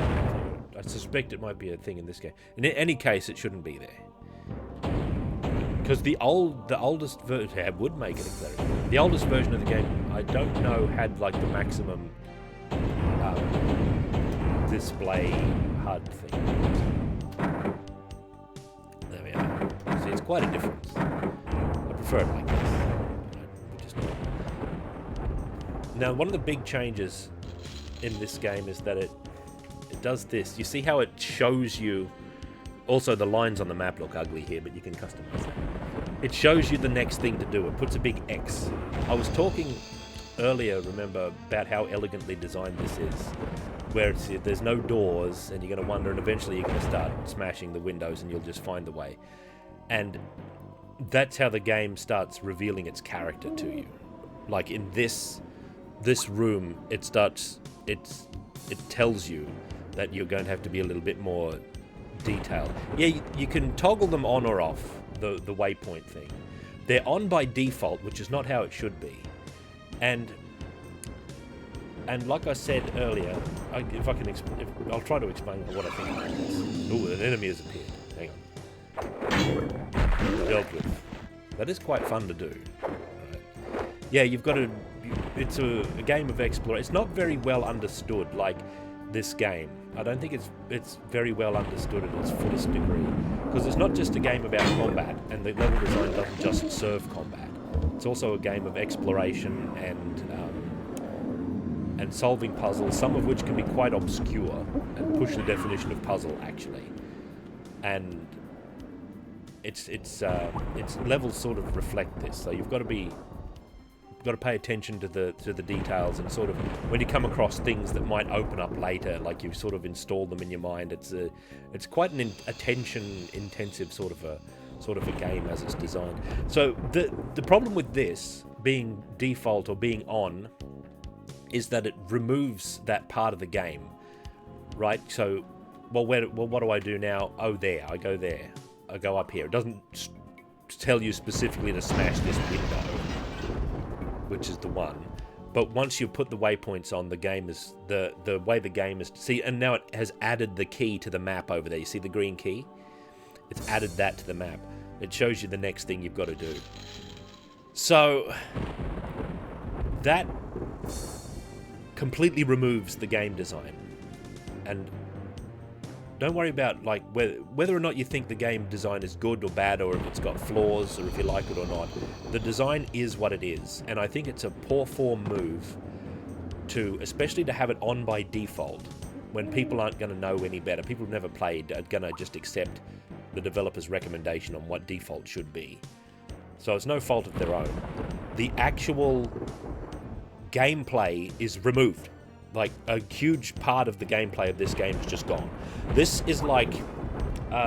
remember we raided Fractal Mind Mike and he was playing Discworld Noir, a point-and-click game? Imagine if they did that in the game, where puzzling out what to do next and exploring is the gameplay. Imagine if they had a version where it just told you the next thing to do. Now, I understand the criticisms, okay, that sort of fire this sort of thing, because whenever Hexen comes up in conversation, someone always goes, oh, the puzzles, they're too obscure, it's a switch hunt, it's badly designed, it's bad. It's not badly designed. Some of the puzzles are too obscure, and some of the things are too hidden. I absolutely agree, all right? I completely agree. I think the wrong solution is removing the entirety of that part of the game design with this here's what to do next system. Imagine if it was done a little bit more creatively and elegantly. Like, if you get stuck, there's some way of getting the hint as to the next thing to do, so that it's as it is now, it's an all or nothing. It's like either you have the hints on, and they're all on all the time, or they're off, right? Imagine if it was integrated into the game creatively. Like, there was something you could do. Maybe you had to spend some resources or something to get the next thing. Like, if you were completely stuck. Like I kind of was in the Wasteland when we streamed Hexen not that long ago. And I don't think they redesigned this level at all. I don't know, but if anything. Imagine if there was like you'd cast like a ritual. You spend some mana on it or some other resource or whatever, however you want to design it, where it just gives you the one next thing that you have to do. That would be much better. All right? So it's not free. It's still in some way a gameplay thing. It's not just a button where you push and you get the next hint, right? But it's something with some limitation, where if you actually get stuck, you can learn the next thing. You can, that'd be a better solution to do it with that kind of approach. So the question about this combat is, does this parry make the cleric battle with his default weapon more exciting? I don't know, maybe. Maybe.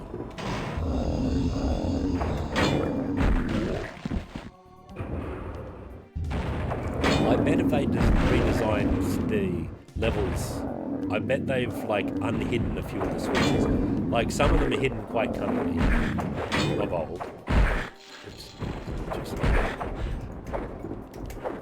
So if I'm holding, that's interesting. You can't interrupt your attack with your parry either.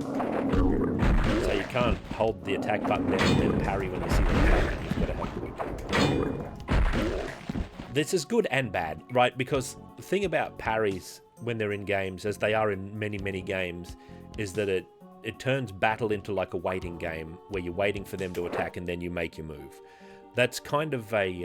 yeah, they do let you play it completely originally. Like, that's fine. Repulse. Yeah, repulse. Perfect. I would have preferred something like that. Hey, thank you, Base Hole. But lucky Chloe. Thank you. I would have preferred that instead of like the enhanced dot where you don't have the waypoints, as they call them, where instead you enable a function where you can ask for the next hint. You can ask the gods, and maybe you spend some resource or other. I don't know. You have to theorize it for a little bit, test it out, and see how it feels. You'd have to do some game development. All right. You know, you'd have to do some game developing, because I don't like this solution where it removes the gameplay. Can I zoom out? So yeah, it's put the next thing. See the silver key down the bottom? It's just put the next thing I've got to do on the map. So that's no good, because the exploration and the figuring it out and the remembering of parts of levels and what might have changed and things like that, that is the gameplay, even if you don't like it. That is what the gameplay is. A much better way of having this waypoint system would be to have it integrated somehow where it has like a cost and it's a thing in the game. Maybe even a function of one of the characters specifically, like maybe the mage can do it, or maybe the cleric can have a vision somehow, and maybe the fighter just has to figure it out. And they could have done that because in this enhanced mode, it's got something that a number of mods I'm pretty sure have done, and that you can change characters on the fly. It doesn't appear in this level. I think it's a level function. We shall see. So I'm playing like normal instead of... So parries, they encourage this playstyle where you wait and then react instead of being proactive. They turn games into a more punch-out experience. You wait for the other boxer to make his move and then you counter his move. That's how punch-out, super punch-out, like a normally played ordinarily. That was the experience of playing Stellar Blade, right? You've got all these moves, but the best thing to do against most of the bosses is wait for them to do their thing and then counter it. You'd learn the patterns of their attacks and then you parry the attacks and that sort of thing. Maybe you could summon a raven that has a fragment of map in its claws. Jarek Storm. I don't know. It's in some way. You'd figure it out. You just theorize about it. I think just putting the next thing on the map is the best thing to do. Like I said, it removes the original game. It removes like a large section of the original game. Because Hexen is not noted for its combat. All right, it's there and it's pretty good. But it's not the... I won't say it's not the main draw of the game. It's the adventure game element that's the main draw. Oops. Is there two of those or one? I think with the fighter they don't put an African. Actually, with the African, we're going to be able to... We're going to be able to see... Who's a lot of health here because I'm low. We're going to be able to see what happens with ranged. Well, actually, I shouldn't save, so we don't have to restart the whole level. I had an auto save on there, I think. It is an exploration game. Yeah, on hard, of course. It's the only way to play, because if you didn't play it on like the ultra-violence equivalent, like Cardinal or Berserker or whatever, then the combat would be even more not the main feature, you know. Where'd he go, that little flyer? I want to see if you can, like, block the fireballs. Or, like, I don't know all the properties of the shield. It's got the parry function, but being able to hold it up constantly seems to suggest it has some other function as well. There he is. What's he doing all the way over there? Your parry window is pretty generous, as it probably should be, considering it's, like, added post-hoc into a 30-year-old game. You know, it probably ought to be.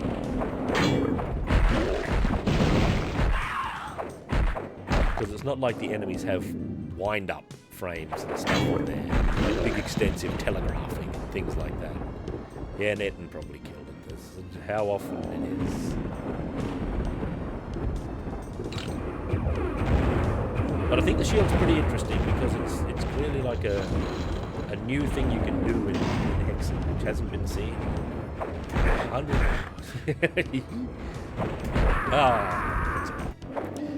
Oh, and it auto loads your last save, which is a convenience move if ever there was one.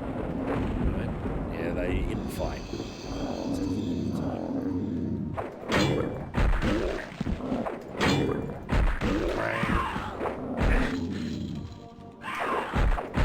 I'm interested in seeing how the power works on longer up enemies that have explosive attacks. You've got to wait for anticipate his animation. It's dangerous. It's a dangerous game. It's parrying. Ironically, the shield in that sense makes me more vulnerable, right? Because I'd be under no danger in the original game. I'd be holding the attack button down, and I'd be at this range. This is way safer. That's 2 armor.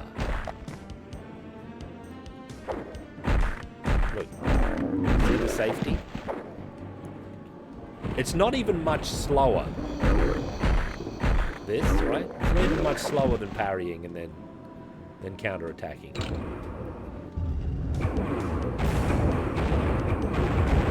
If only they got rid of that little shutter of the graphics down. Maybe the timing of the swing is different and that's like an artifact of it. Instead of shuttering down there, it should be off screen.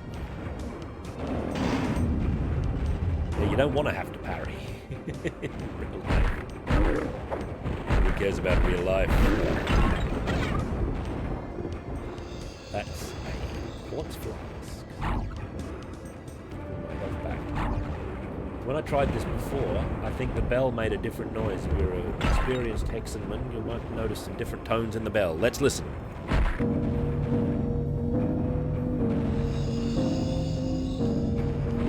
Yeah, definitely. Definitely some different pitches there.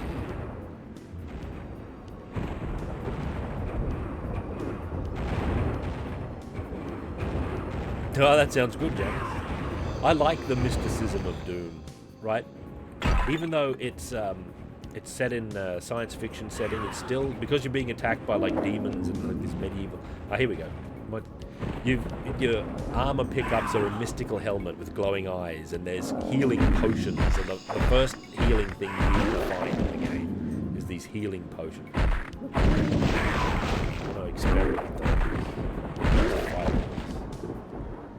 Come on, ha! Hey. They are quite dark. Whoa! You can parry the fireballs, apparently. Is that a constant thing? What happens if I just hold it? It's not gonna. I only took 1 damage. I see. You get reduced damage if you've got your shield up. I'm with you. I'm with you. Okay. Oh, it took a bit of damage there. But that's much reduced from normal, surely. Yeah. It reduced damage.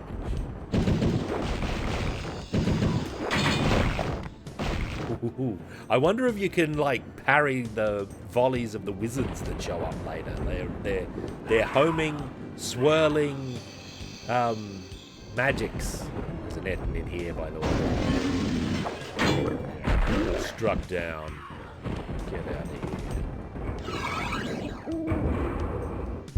This is differently coloured. This is grey. Why is that grey?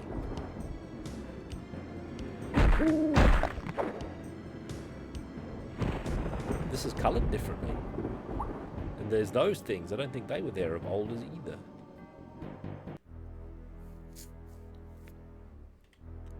Here we are. Greetings, mortal. Are you ready to die? Aye, he said. Out of the way.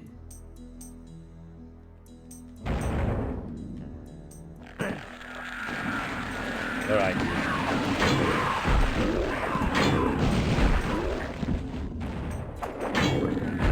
Parries are in a lot of games these days. They're an old mechanic. The earliest one I can think of is Knights of the Round.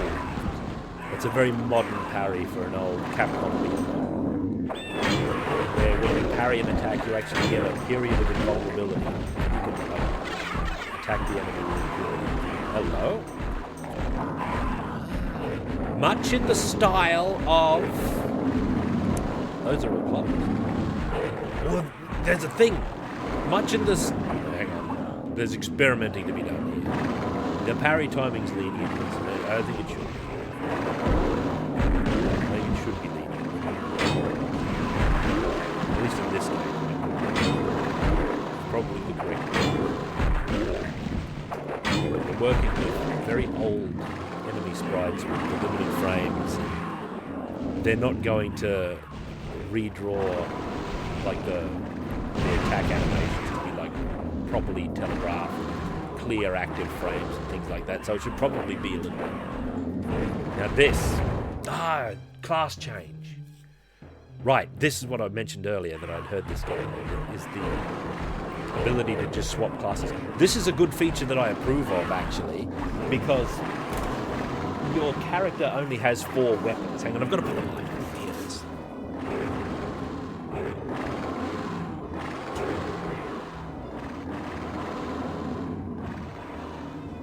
Excuse me. Back. Getting drowned out? Oh, save us. I'll turn it down a little bit. There we go. Sorry about that. That looks good. I agree, I like this feature because your character's only got 4 weapons and a full playthrough you're likely to want to try some of the other classes maybe. This is a very noisy... why are all these monsters and shoggy beasts over here active, making big noises? Listen to them. They never used to aggro and... Like, I'm not ready for it. I'll push escape while I'm talking. You might want to play... The downside to switching classes at all times is, of course, the replay value, goes down a fair bit. Because when you wanted... Assuming you like the game enough, which the developer should assume you're going to like the game. When you go for another play with a new character class that you haven't played before or haven't played in a long time, the refreshment to the game is total. Right? It is a complete refreshment. See, this is good. This, making the character change of this book thing, so it's limited, right? It's only one location where you can do it, so you can't just change willy-nilly. Like in one battle, you can't just switch between all the characters for optimum maneuvering or anything like that. That's the kind of integration of a feature that the waypoints should have had. Right? And see, these symbols are in keeping with later levels that light up as you complete the puzzle. So as we go through the hub here, these will probably light up, right? To let you know how far through the puzzle you are. And sort of a hint as to what you haven't done. So if you see the fire one hasn't lit up, you'll know, well, there's something in the fire realm that I haven't done. Which is, that kind of intuition is completely cancelled out by the hub. See, look, it's just showing me where the switch I need to push is. It's just over there. Fighter. So it just spawns in the fighter, eh? So, do we have to... I kind of want to be the... I still want to be the cleric for this, though, because I want to test the... I'll save, because I want to test the save hotkey is all different. I want to test the parries against the serpents. They've got a closer attack. Maybe they don't, actually. Here they are, the serpents. What do you want, serpent? Ha! Ooh. I don't know how much their own fire is going to hurt them.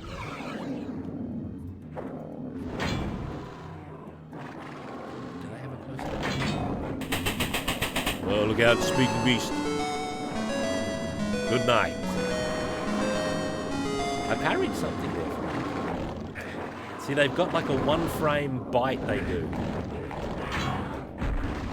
Oh, and he just got struck down instantly. I don't know if he'd already been weakened.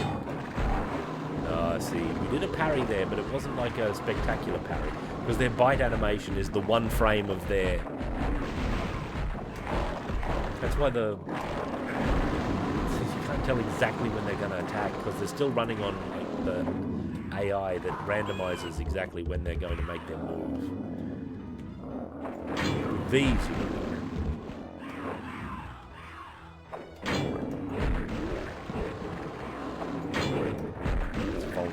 Strike a king's blow.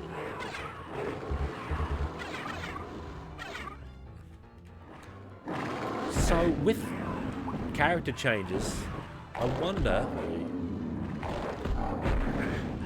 I don't know. With character changes, I wonder if you have to collect the weapons separately. Let's be the true character. And you'll see the juddering of his fist, which I noted.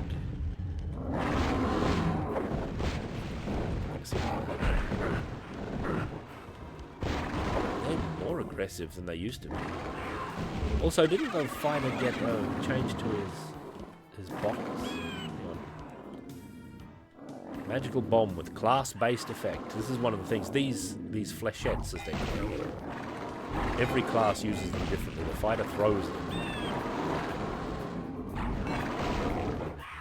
With the mage, it's a time bomb, I think, and the cleric has like a gas cloud. I guess we'll find out. Yeah, see how on the third punch, his fist goes to the bottom of the screen and then shakes? That's not proper. We didn't get a third punch out of him. Whatever. Yeah, this one. See, and then it does that little shake. It shouldn't be that way. It's not just a cleric thing. Here's our first bits of mana too, actually. For powering the second weapon. I wonder if you just collect one character's second weapon, they all just have their second weapon. Yeah, the poison gas stun locks them as well. It takes a while to kill a lot of the enemies though. It's like its downside. Hurts you too. Now we have to get up here. Yep, one way to find out. Just up here is where you get the fighter's second weapon. If you play on a lower difficulty, it's actually in the courtyard back there. At the bottom of the steps. Here it's just ahead. You can see it, but it's not too visible against this icy water texture. So I love this weapon. Like I've said every time I've played this, I thought this would... First time I played this, which was the first game I played on my own PC when I had it, I thought this fighter's useless because I immediately equated this to the Doom Punch, and it's not the same. Here it is. Timon's axe. With its beautiful blow, or a duoma, as Gygax would call it. We immediately get into mega battle with all these oafs. See how it smoothly leaves the screen and then comes back around? That's how the cleric's mace should be working. And the fighter's fist, it should be juddering at the bottom. It's an error. This weapon is so good, this is my favourite weapon in the game. By this axe I rule. I am king. I am king. It's the last words in the story, actually. By this axe I rule. So this is one of the rare non-constant things in like a Doom-style map. I don't know when it decides, but one of these will be a teleporter and the others will crush you. So we've got the second weapon for the warrior. So when we go back out to the courtyard... Actually, I don't know where you pick up the cleric's second weapon. I don't know if it's there. The axe is sometimes found here, and maybe the cleric's second weapon is there too, but I didn't see it when I showed up, so it's probably a lower difficulty thing. Let's change to the cleric. Oh, I've only got the first one. I don't know where the cleric's one shows up. I know where the mage's one shows up. It's not too far from here. I don't know if... So the mage had some rebalancing, but the devil if I know exactly what it...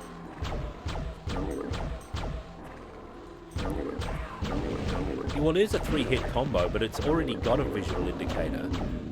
Because if you... Like, the shaking is definitely not meant to be there, because it's...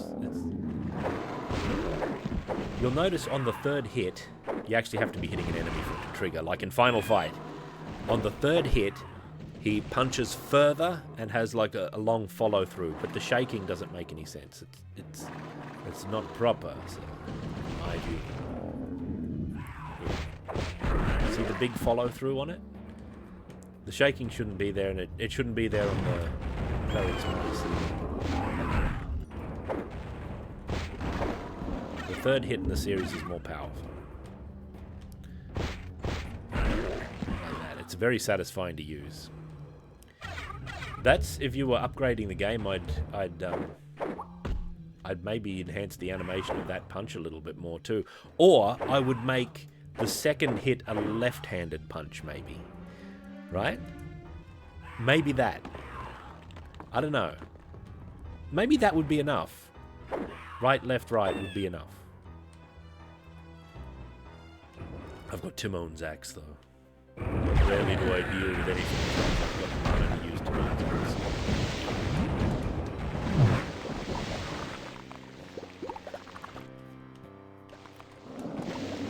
Oh, no, there's the wizard's spell, so apparently you can just pick them up independently. That's interesting. That's the Frost Shard's magic.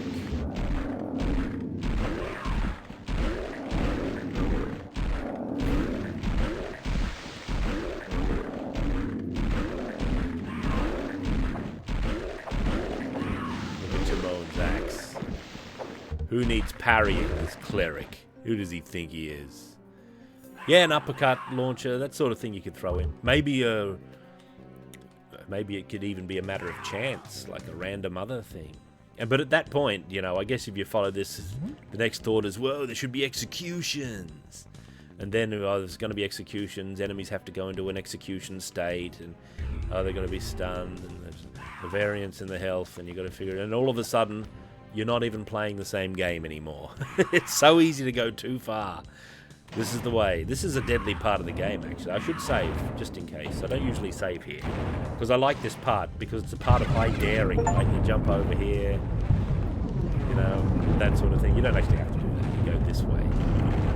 Now, this is a part where auto-run will get a lot of people killed. And I'm going to leave it on, because you've got to get out on this ledge again, and auto-run makes it a little hard. There we go. Right? And there's the flame mask, which is necessary. Oh, I slipped off. You see that? Look at that potion over there. Mocking me. Instant load. I should just jump from here and not go up there. Pull the thing. It's the overshot there again.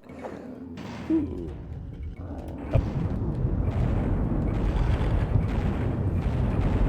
Clever. First time you come through here, this will get you as well. Like you'll see the enemies there. If you're the mage, you'll shoot them down, and then you're halfway across the stone bridge, and this starts going on, and you don't know if your part's gonna. And you'll see the ledge, and you'll think, oh, do I make a daring leap? And the answer is yes. Of course, you make a daring leap. What kind of question is that? You want an adventure or not? You risk all.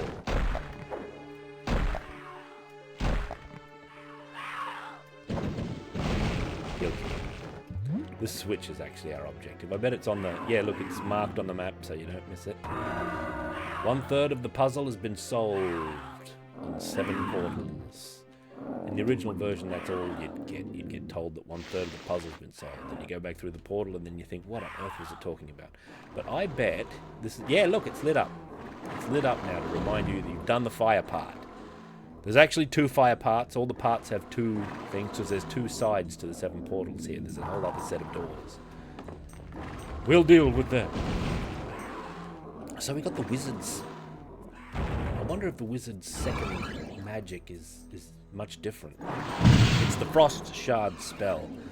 I don't play much mage, so I'm not going to be able to tell you straight away if or how much different it is.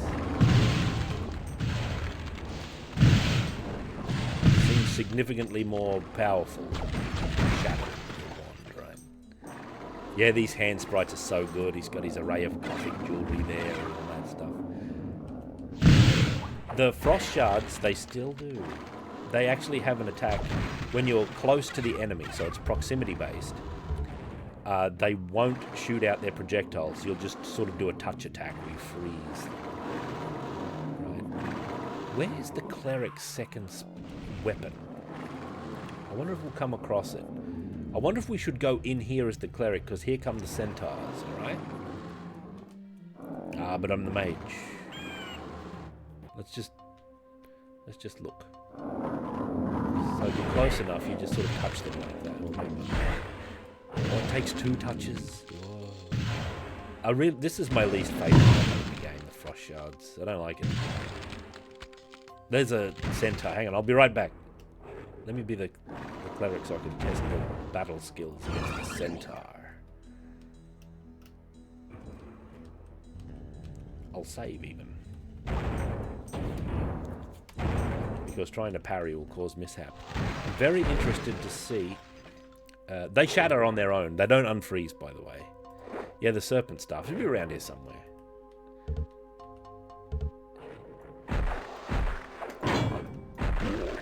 Oh, I wonder if you can do them in one blow. You can. Centaur's blown back. Actually, I don't think Centaur's actually... Hey! What are these different switch panels here? This is one of the most gorgeous effects in the game, by the way, this sequential light that goes up the stairs. That's good. Yeah, it's one-shotting the centaur. Well, I don't know if it's going to one-shot the late-era centaurs. This is a good spot to use your gas bombs.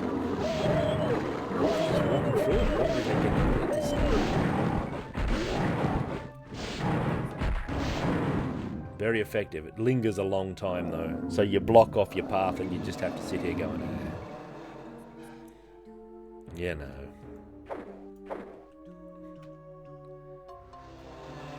So it puts the marker on the map here as well.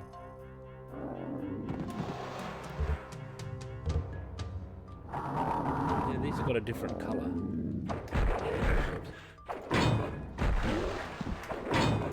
I haven't seen any centaurs block at all. Maybe they just don't block anymore.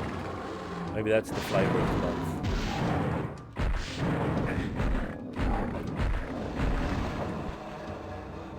What do you think of that, beasts? Look at the gas clouds. They just sit there forever. Well, that's normal mode, young William. They get put in other places on the harder modes. Like the Warriors is in the ice area. The Frost Shards is in the fire area. And I expect here somewhere with the Serpent Staff will show up. Because this is the third other area.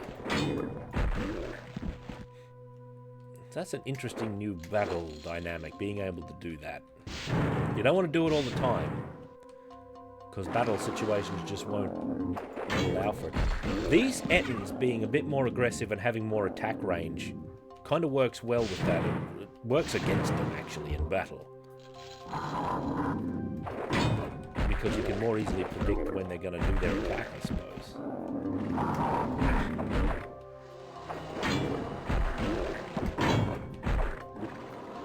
They protected each other.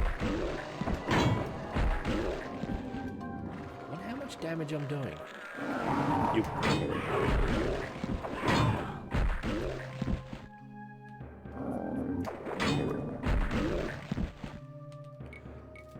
Well, like I said, I would have given them the cleric's mace a combo and not gone with the shield. But that's me. There's a serpent in there. Look at it. No. Easily dealt with.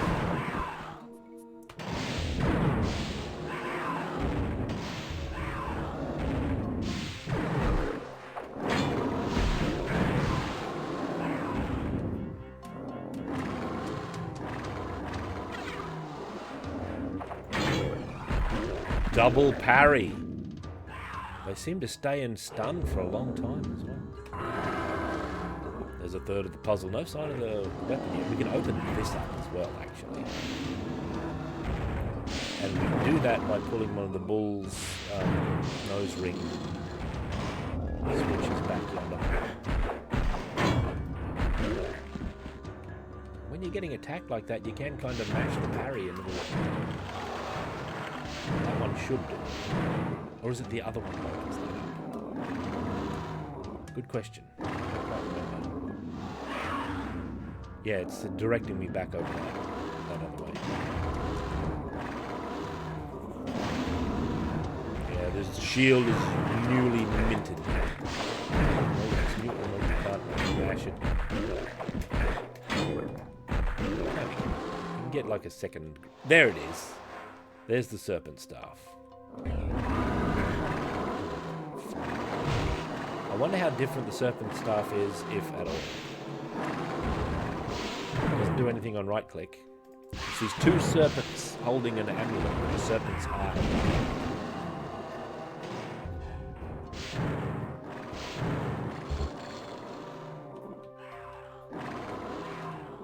Shoots these green. It's got like a close-up attack as well, if I remember correctly. I don't play cleric too much, so I'm not well versed in clerics. This is the least interesting weapon. Are these both lit up here? What's the game? I guess they're both lit up. What's over here? Those don't light up. This is open. Funny enough, this shoots like poison bombs. It's a weapon of the enemy, I believe, because it's got the trident symbol on the neck of it, you see.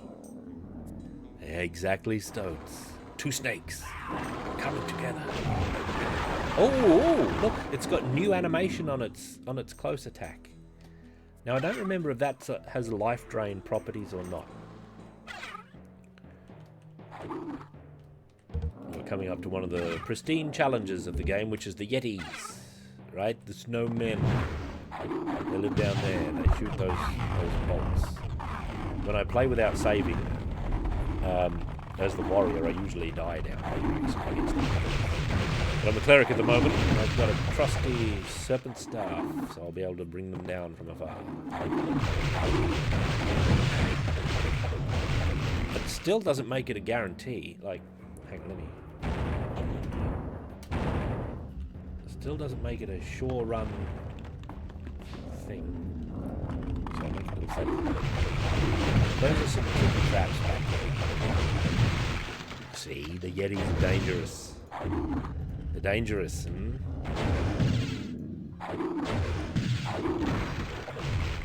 It wouldn't load until I'd been shattered. Frozen, you got to stay frozen. These, when you move over them, they rise up rapidly like that and they crush you. See, they're dangerous things.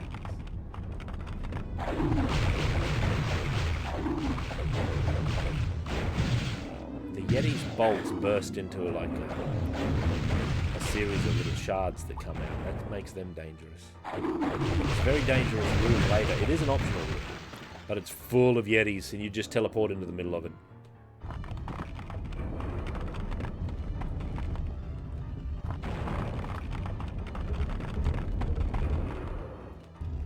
This game's got two kinds of ammunition. It's got blue mana and it's got green mana. Here's the new portal. Your first weapon uses blue mana. The second weapon, really, uses blue mana. Your third weapon uses green mana. And your fourth weapon uses both. Which is kind of an issue sometimes. Kind of discourages using of the fourth weapon. But the fourth weapon is very powerful. And the halls of first-person windows, there are few... Yeah, it does have a life drain. Even taking damage like that, it's hard to... It overcomes the damage you take. Oh, see, yeah, I really don't like this map marker thing being defocused. It ruins the element of discovery. And the actual game design of the original game is flattening out the moves.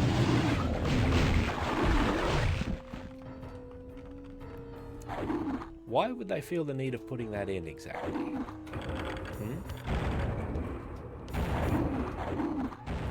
Is it because game journalists will praise it? Is that the trick?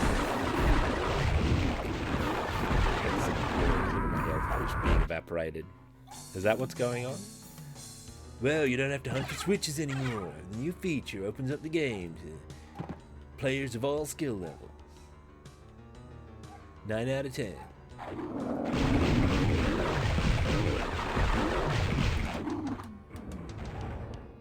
Yeah, the tridents. Heretics.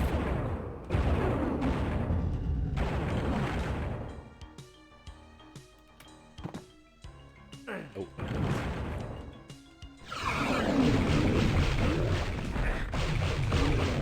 Do you think new players and unskilled players are actually served by removing the hard parts of a game?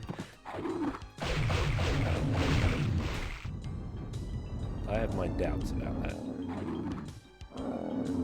What happens when they're not new? What happens when they become skilled players and all the new games that come out are still designed for beginners and have hard modes that only are unlocked? You can't even select them at the start. You have to unlock them. By which time you've seen the whole game, the whole thing's just, you've seen all the levels, you've seen all the enemies maybe. It's almost shocking on Ninja Gaiden's part, actually, where it has whole enemies and bosses and stuff that it doesn't show you on the normal level. You don't even see them.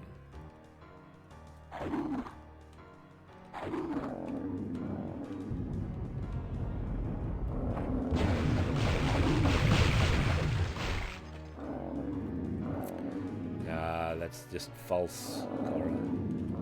That's just more evidence of why you can't really trust the evaluations of big ticket reviewers, because they don't have the luxury of playing games properly. So when games are calibrated for reviewers, aka people who don't have time to actually play them, how can you evaluate the game? How can you even tell if it's good or bad? How can you tell? You don't. So there's this whole pattern that comes up where hardness is bad and easiness is good. And it doesn't lead to good evaluation of games, and it doesn't lead to good game design, because they start designing games around getting the review scores and the praise of players whose values have been calibrated by reviewers, so that whenever they're challenged in a game and a part's too hard, they don't read it as being hard or challenging, they only read it as being badly designed. Ah, well.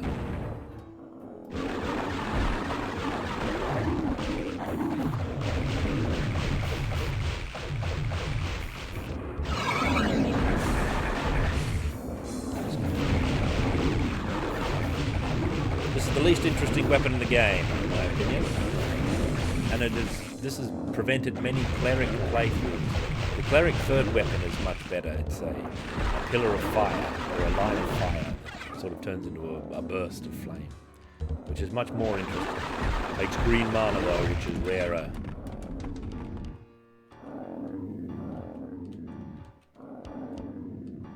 Ordinary players, Shadow Stitch, not enthusiasts like you and me. Ordinary players who make up the bulk of the profitability of games. Ordinary folk.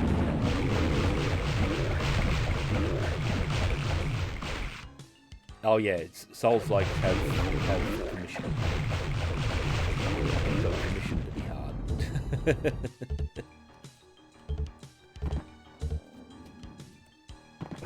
That's where you put the flame mask and it melts this pillar in a logical fashion, because there's this pillar of ice. By unleashing these lava things in the heat, melts the pillar of flame, and there it is. That's more exciting. This is another thing that's like easy to discover. It's like you picked up the flame mask in that other area and you come across this shape that looks like the thing I picked up. And you do the thing and it causes flame and it melts the thing. It's key, it's fun, that's good. Instead of following the marker.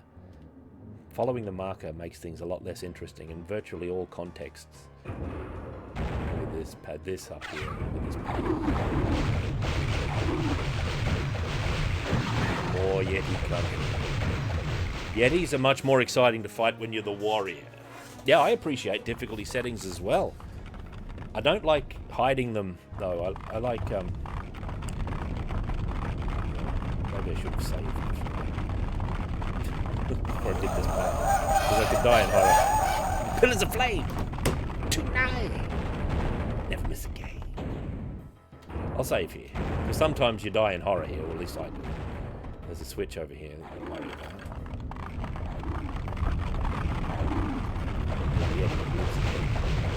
worry about it. Here's the key. The steel key. Nothing is anywhere. And the whole place has gone into a juddering nightmare. That's normal, don't worry about it. Oh god. Steel key. And that's used in the steel realm. Let's see if these have opened. No, they haven't. Right, warrior, the true class.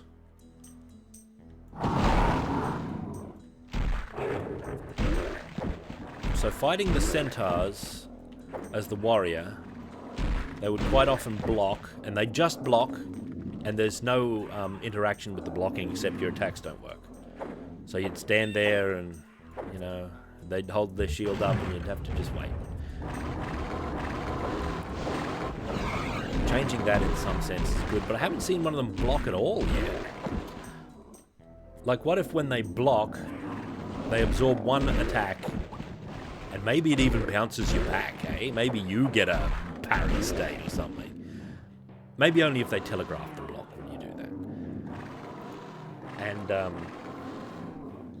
And then the shield goes down, instead of just staying up for extended periods.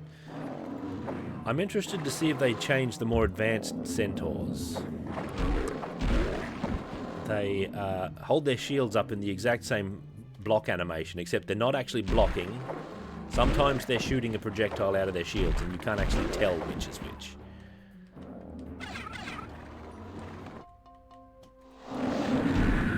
This is a mirror of the other way we went. It's just the same. Except it's mirrored in this direction.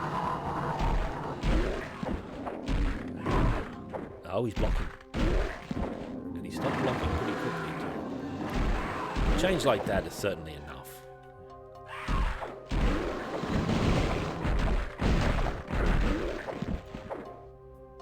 Timon's axe. Is there a greater weapon?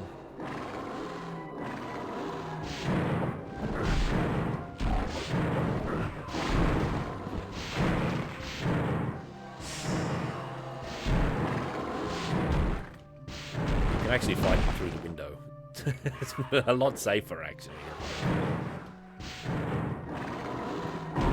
Oh, centaur.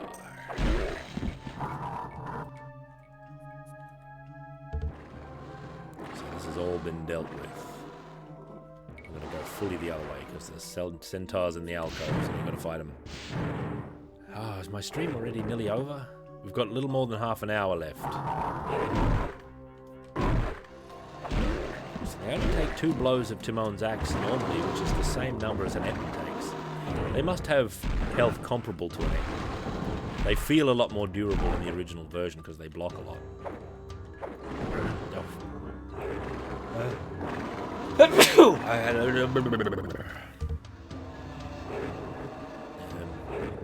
Keep pushing the wrong key. Look at all the health ups I've got. The urn fully restores my health as well. Time flies when you're hexing foes. Just so. What should we play Thursday? What about Thursday rounds? Should we play a little more Witch Haven? Or maybe some barbarism is on the plate, eh?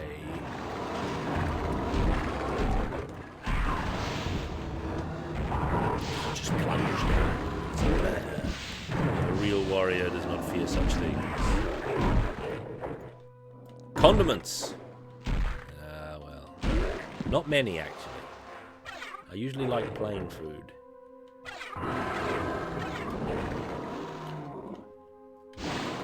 Now, let me just open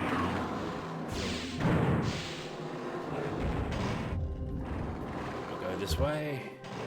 We pull this horn, and that'll open up that second path. Oh, what was that text up there? What did it just say? Witchhaven will be the next long game, most likely. I was actually thinking of just having a level of Witchhaven now and then, like maybe even as just a power, go through a level of Witchhaven. Even though those levels can be pretty long. See, that's wrong. I might have put more into this. I'm gonna pull the other switch. We'll see what happens. Witchhaven's very good.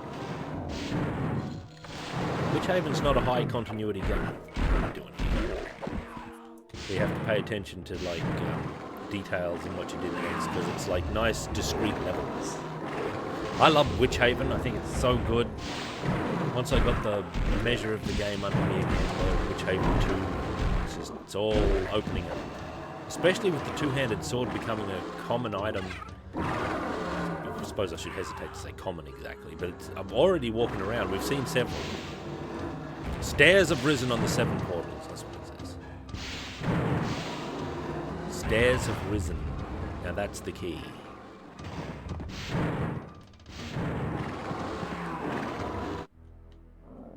There's some stairs.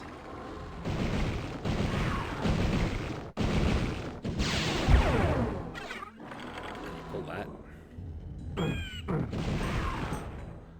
What if these have opened up? Yeah, look here, one. They didn't open, they just light. These must be the 3 stair switches, actually.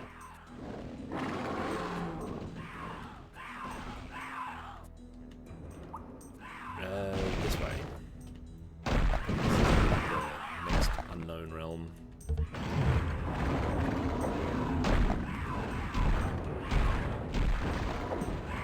I'm gonna have to get stuck into the new campaign, actually. I was gonna start it today. Maybe I should. Now we got the fire key, that means we can open this. Come in here and strike these enemies down.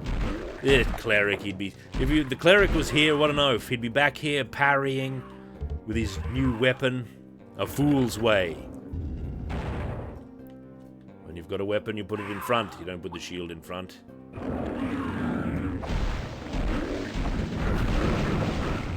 Absorb fireballs. Alright, look, in the last half hour, let's have a little look at this new Witchhaven 2, a few other things. We'll think about it. Actually, on Thursday, I'm definitely going to play a little bit of Witchhaven 2. We've got to at least get through another level. I've got to finish the end of that last level again. There's Gardak! 25 months of power. Vestiges of grandeur. By the way, I love this artwork. With like a serpent rider. Surely it's not Korax, because he was blown back. This must be another one, wandering this lonely desert with these mystic pillars. Hey, thanks, Gardak. Now. Single player, eh? New game. The Fighter. Let's not beat about the bush. Berserker level. Oh, look at this. This looks good. We've come this way. Look at this open gate. New Hexen. This excites me greatly. Hang on. I've got to get those indicators off. By rights, they should be under cheats. Where are they?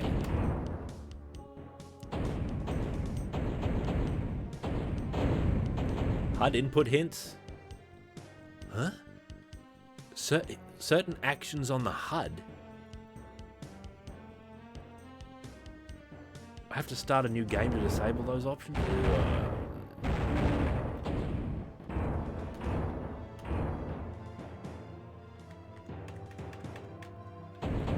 No, the enhancement menu. Oh, here it is on difficulty selection.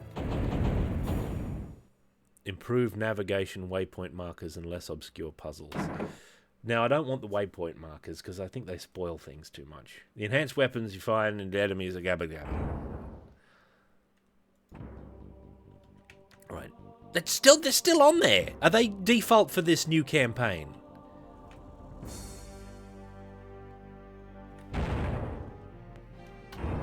Excuse me. Accessibility? No, it shouldn't be an accessibility. Some voice chat stuff and display. Reduce red textures. Transparent projectiles. Typeface. No. Classic only. Display. Should be in preferences. Full screen, hard aspect ratio. Safe zone. Okay. Brightness, extra lighting, item descriptions. HUD input hints. Auto map. Oh, look at it. It's just sitting here. Markers. Can't turn it off. Oh, they are off. Good. Alright, good. Now. You can imagine you can't turn it off. It's like, no, we've detected this is your first time playing. We recommend markers. See, now it's all mysterious. Like, oh, there could be any number of secrets here. Oh, who knows? Are there going to be new enemies? What lies beyond this door? Let's find out. Oh, it's the same enemies. That's alright.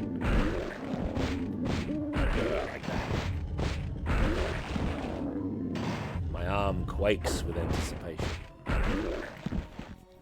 Some folk have probably already extracted this and put it into the source ports and stuff for people who prefer the original modes. Whatever. Oh, there's whole environments outside.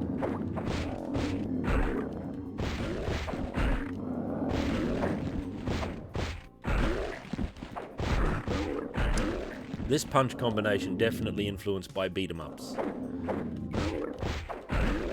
Like that. What if you do that? What if we do it like Final Fight? One dude would have said in the development meeting. You know, he does two of the same punch, Hagar. He does two of the same punch, then he does a special punch as his third punch. Look, this has got a lock on it. You need the rusted key.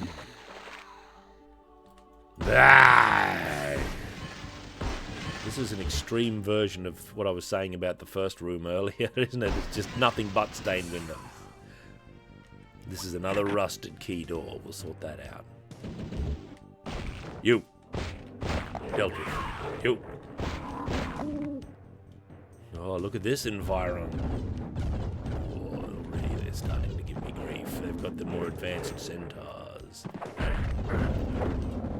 Why did I have the third punch there? Was that because I did a running leap or something? Sometimes it just shows up. Oh, a bit of infighting over there, that's good. I shall fight the winner. This is a tournament of champions. Ah! See, they're not actually blocking when they do that. They're raising their shields to fire their magic. Those are dangerous, those centaurs. I might throw some of these at him, actually. Here in the Tournament of Kings. I don't know how they've improved the fighter's flechettes. He still seems to throw them in the same way from memory. I'd rarely use them because they're not very good for the fighter in the original version. They might have upped their damage. I was expecting him to throw them like in a big, like, to basically throw them as hard as he can, like very far. Almost like a ranged weapon under itself. Give me that there. The Disc of Repulsion. That knocks enemies back. And projectiles. Cleric doesn't need them now, does he? Disc of Repulsion, he's got a... Yeah, first-person pile driver. We saw how good they were in Xenoclash 2. Alright, I'm just poking around. Hail beasts. Centaurs are coming. With their projectile, they will trigger a lot of info.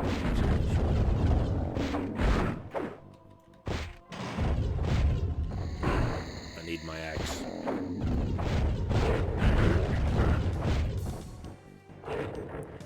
Yep. Dealt with. Which way to the axe? Let's find it.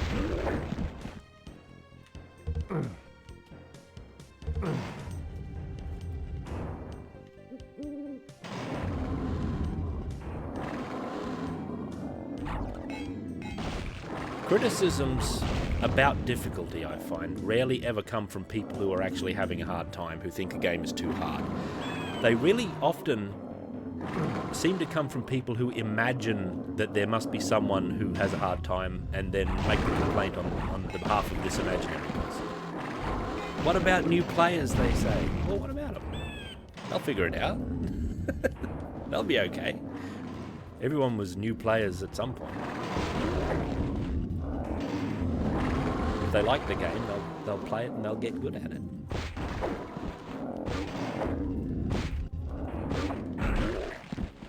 And when Dark Souls was uncompromising about its difficulty, the so-called new players, they got good at it, didn't they? They got good at it, and now the games are so popular that that they are a byword for hard game or challenging game. They're popular and well thought of, well liked. Look at this bit of mysterious platform. Oh, maybe it's not mysterious platforming. I thought I'd be jumping. There's a way there. A little bit worried about what's at the back. Oh, there's it. I'm excited about this level so far.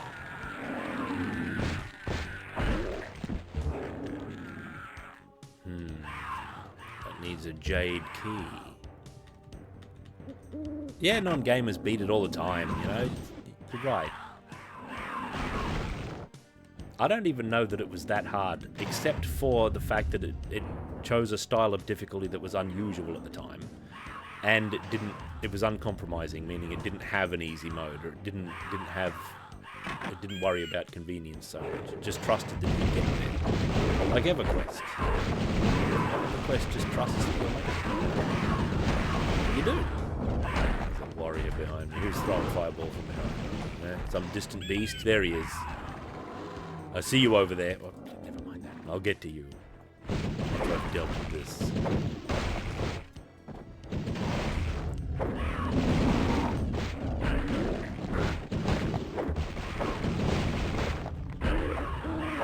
So the thing about the fighter in battle is quite often forward momentum is the way to deal with things. Like if there's enemies with projectiles, you run in and you take them down, like with the little Afrits or this fella. Or you start to get used to the way the projectiles are going to go, so you start moving in these ways that keep you safe.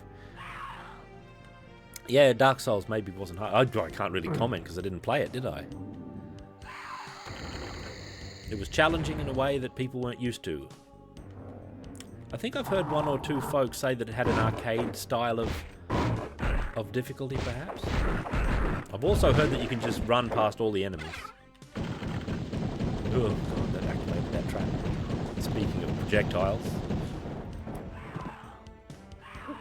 That's another thing I can't comment on, not having played it. Oh, well, we're getting Hammer of Retribution immediately. Acceptable. This is the Hammer of Retribution, everybody. It uses green mana. It's a projectile weapon for the warrior. Now, the warrior apparently didn't get any weapon updates, so the Hammer of Retribution is going to be completely normal. We still haven't found Timon's axe. We're back here. Let's go through this door. Oh. Kill an enemy from a very long distance? According to this achievement I just got. That was a medium distance. What choice did he have but to be killed? Now, the thing about the hammer is that if you use it close up, it can hurt you as well. It actually, from memory, let me save to see if this is accurate. No, it does have a close in. I remember hitting things close in and the blast still goes off. When you run out of green mana, you can still use it as a melee weapon. Right? I was kind of interested in that Kazan Berserker game, actually. I played the demo of that and I thought it was alright. I thought, well, maybe I get into this. Or maybe it going off was only a problem with the whatever source port I was doing last time it happened. I don't know. So this is a very long distance. What are they going to do? You'll notice that the hammer doesn't judder at the bottom of the screen. It smoothly goes off and returns. But what's over here then? This leads out to where that serpent was. There, here they go. Over the little river. But where is the Axe of Timon? Some parts look a little secrety, like that. That makes me think secret up there above the waterfall. If we get the fly power, so me I haven't picked it up secretly already, which I haven't. I should use these. Give me some health back. But whatever, you know. Games, difficulty. Some games are hard, some games are not so hard. Hey, you don't gotta worry about it. They are what they are. Whoa, okay. Hey, there's a secrety little aqua passage down here. What's this gonna lead to? Oh yeah. A little preview of all these beasts.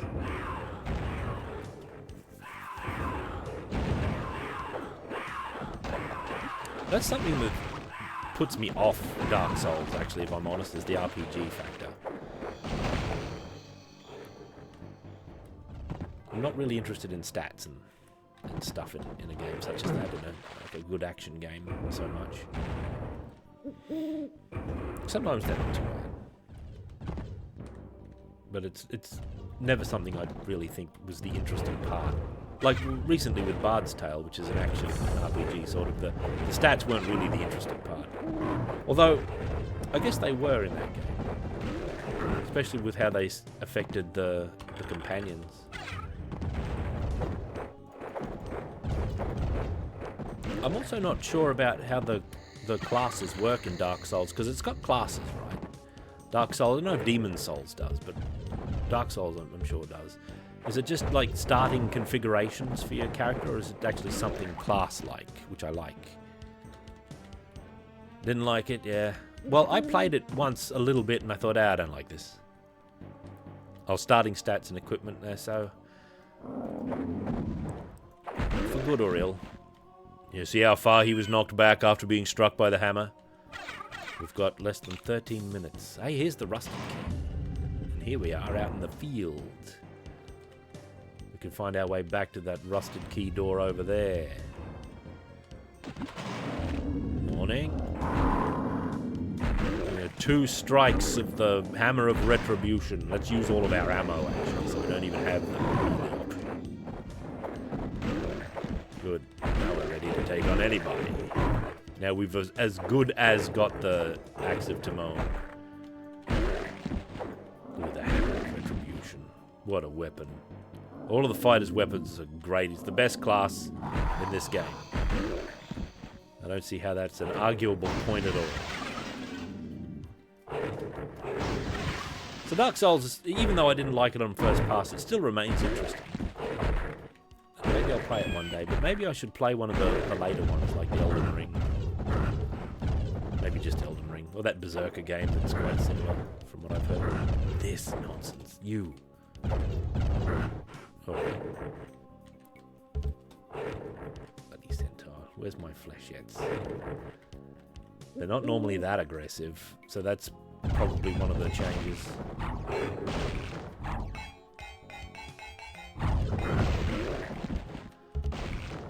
They're more aggressive. I'll have to bear that in mind.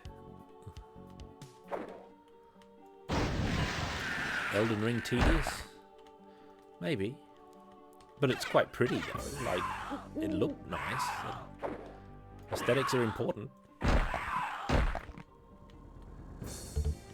Oh, I wonder what's down here. Ah, the Axe of Timon. And yet we've got no blue mana. That blue mana hanging out around there. The Hammer of Retribution doesn't have the range of the Axe of Timon, unfortunately. So we're doing a little bit of Witch Haven dancing here. Witch Haven footwork.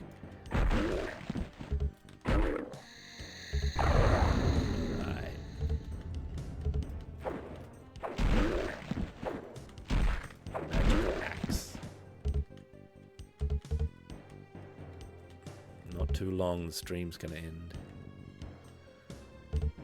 I was a touch late to my stream today, a little bit, but I'm looking at stream time. There's not Jade, the Emerald Key. Dealt with all of them.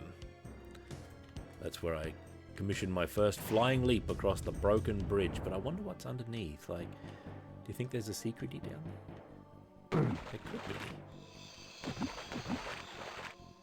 Maybe. See, this is good. It doesn't. The water doesn't just end. This is a typical Hexen thing where there's a little drainage to imply that the water goes on and comes from and goes somewhere. Another appreciable point. Now the Emerald Key was... the Emerald Door there.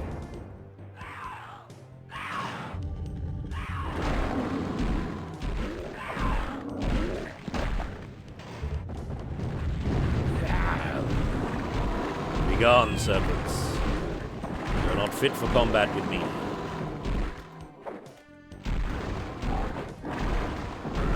Struck down. Took a bit of damage there, but that's normal.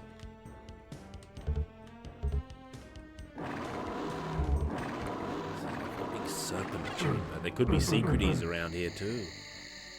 I sense serpents this way. Serpent stench.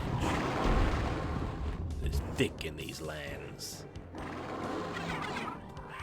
But looking forward to Thursday's stream, actually. A bit more Witchhaven 2. Really loved the level design in Witchhaven 2 so far. Like that first level, man, you could make such a good like D&D dungeon out of that. It was quite good. You wouldn't have to change much at all. You'd only have to worry about like the entrance and potentially the exit, of course. And what you were doing there, like some sort of objective you'd have to have. If it was a D&D dungeon, your players would be there for some reason. That isn't just getting through the level.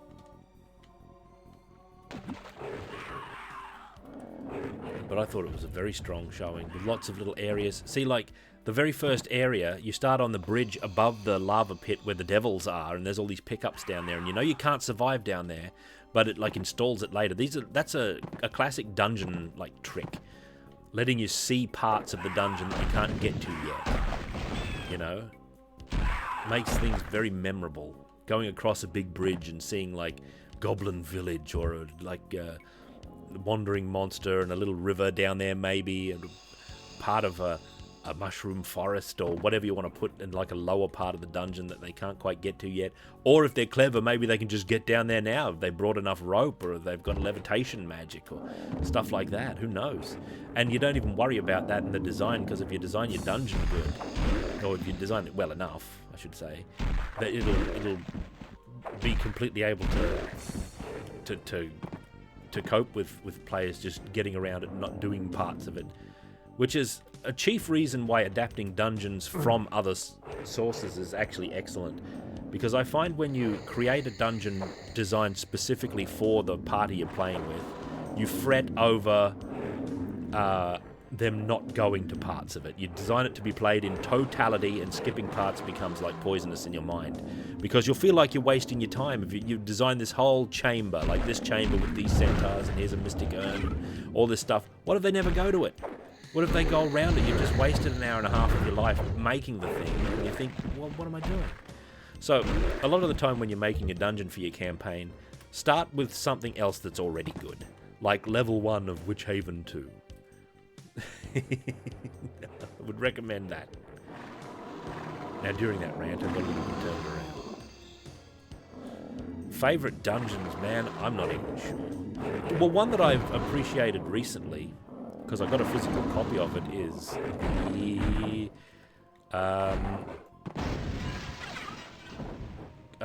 Caverns of Thracia. I think it's Thracia. Caverns of Thracia.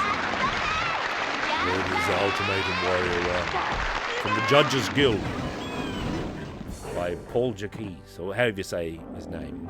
I don't remember exactly. Really good dungeon. multi-level, and very adaptable as well. So if you didn't want it to have this Grecian theme, it doesn't have to have the Grecian theme. You take the terrain and you change that to your liking, and then you don't worry about it thereafter. Okay? Yeah, see, that's bad, Zalathar. Where the player's secretly not having a choice, secretly being unable to avoid any of the things that you've got in your little Dungeon Master book. That's dysfunctional. That's not good.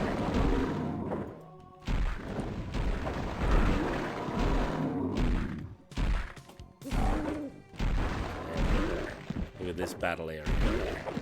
Stream nearly over. Got less than 5 minutes left. It's been a lovely stream. I've really enjoyed looking at all this stuff. I'm no doubt going to play this like a fair bit independently in between streams. Maybe I'll report. I would really like to go through this campaign on my own metal. It'd be good for me to play like just when I have a spare time and not necessarily block it off for streams or such, but I don't know, well, we'll see.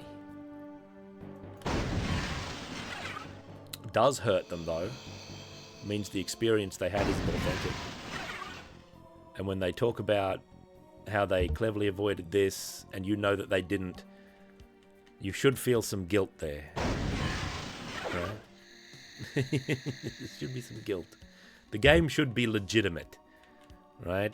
It matters. At least it matters to me because I'm one of those types of people.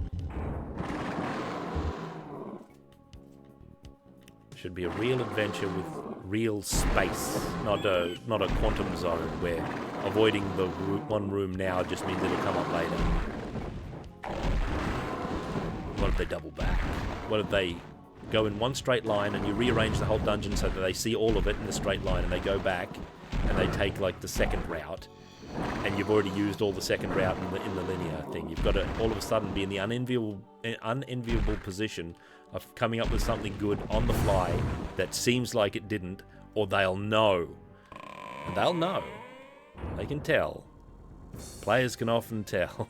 You know how I know? Because I've done this. Excuse me? I've done all these things. Enough talk, soon enough. Thank you, Cora. Very soon enough talk. I've done this. I've done all these things that you shouldn't do. That's how I know they're no good. Right? They seem like they're good. Yeah, I was a little bit behind today. It's just a little bit behind. It's alright. I've switched off my mind as far as this dungeon is concerned, this adventure. I might restart it again later if I get the time. Just play through it and see what I think. Because I'm very excited for a new Hexen campaign. I wonder if there's secretly new weapons. Like, we're very early and it's furnished me with all the weapons so far. It must be designed with the new stuff in mind. Because it's making sure I've got the Hammer of Retribution. See how we deflected that projectile? To deal with the newly aggressive projectile centaurs. It's making sure that I've got it. If they were the old projectile centaurs, it wouldn't even really be a problem. You just go around them, you hit them with your axe. You don't even worry about it. It'd be over. Are you a new model centaur or an old model centaur? You can't tell them apart either until they start shooting fireballs. Maybe you can. Maybe they've added a subtle difference. But of old, they always looked identical. The axe of tomorrow. This is the real weapon. Stream ending very soon, less than a minute. See, he takes only hit 3 hits of the axe of tomorrow. Stream ending shortly. I'm glad you were here, everybody. I hope you enjoyed this exploration of the new Hexen and Heretic. Oh, I must have a look at some point at the new Heretic campaign as well. See if that's good. I shall see you Thursday, day after tomorrow, for more action. Witchhaven 2 at least will be played. Who knows what else? Who knows what other big wheel games will go down? And then there'll be a couple of days after that. I'll be back again for Sunday, unless something goes wrong, which sometimes things do. Sometimes I have to call off the stream, but not that often. Things have been good. Oh, look at those projector lights. They're not that big.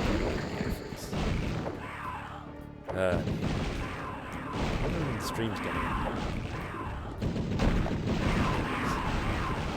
Enough talk.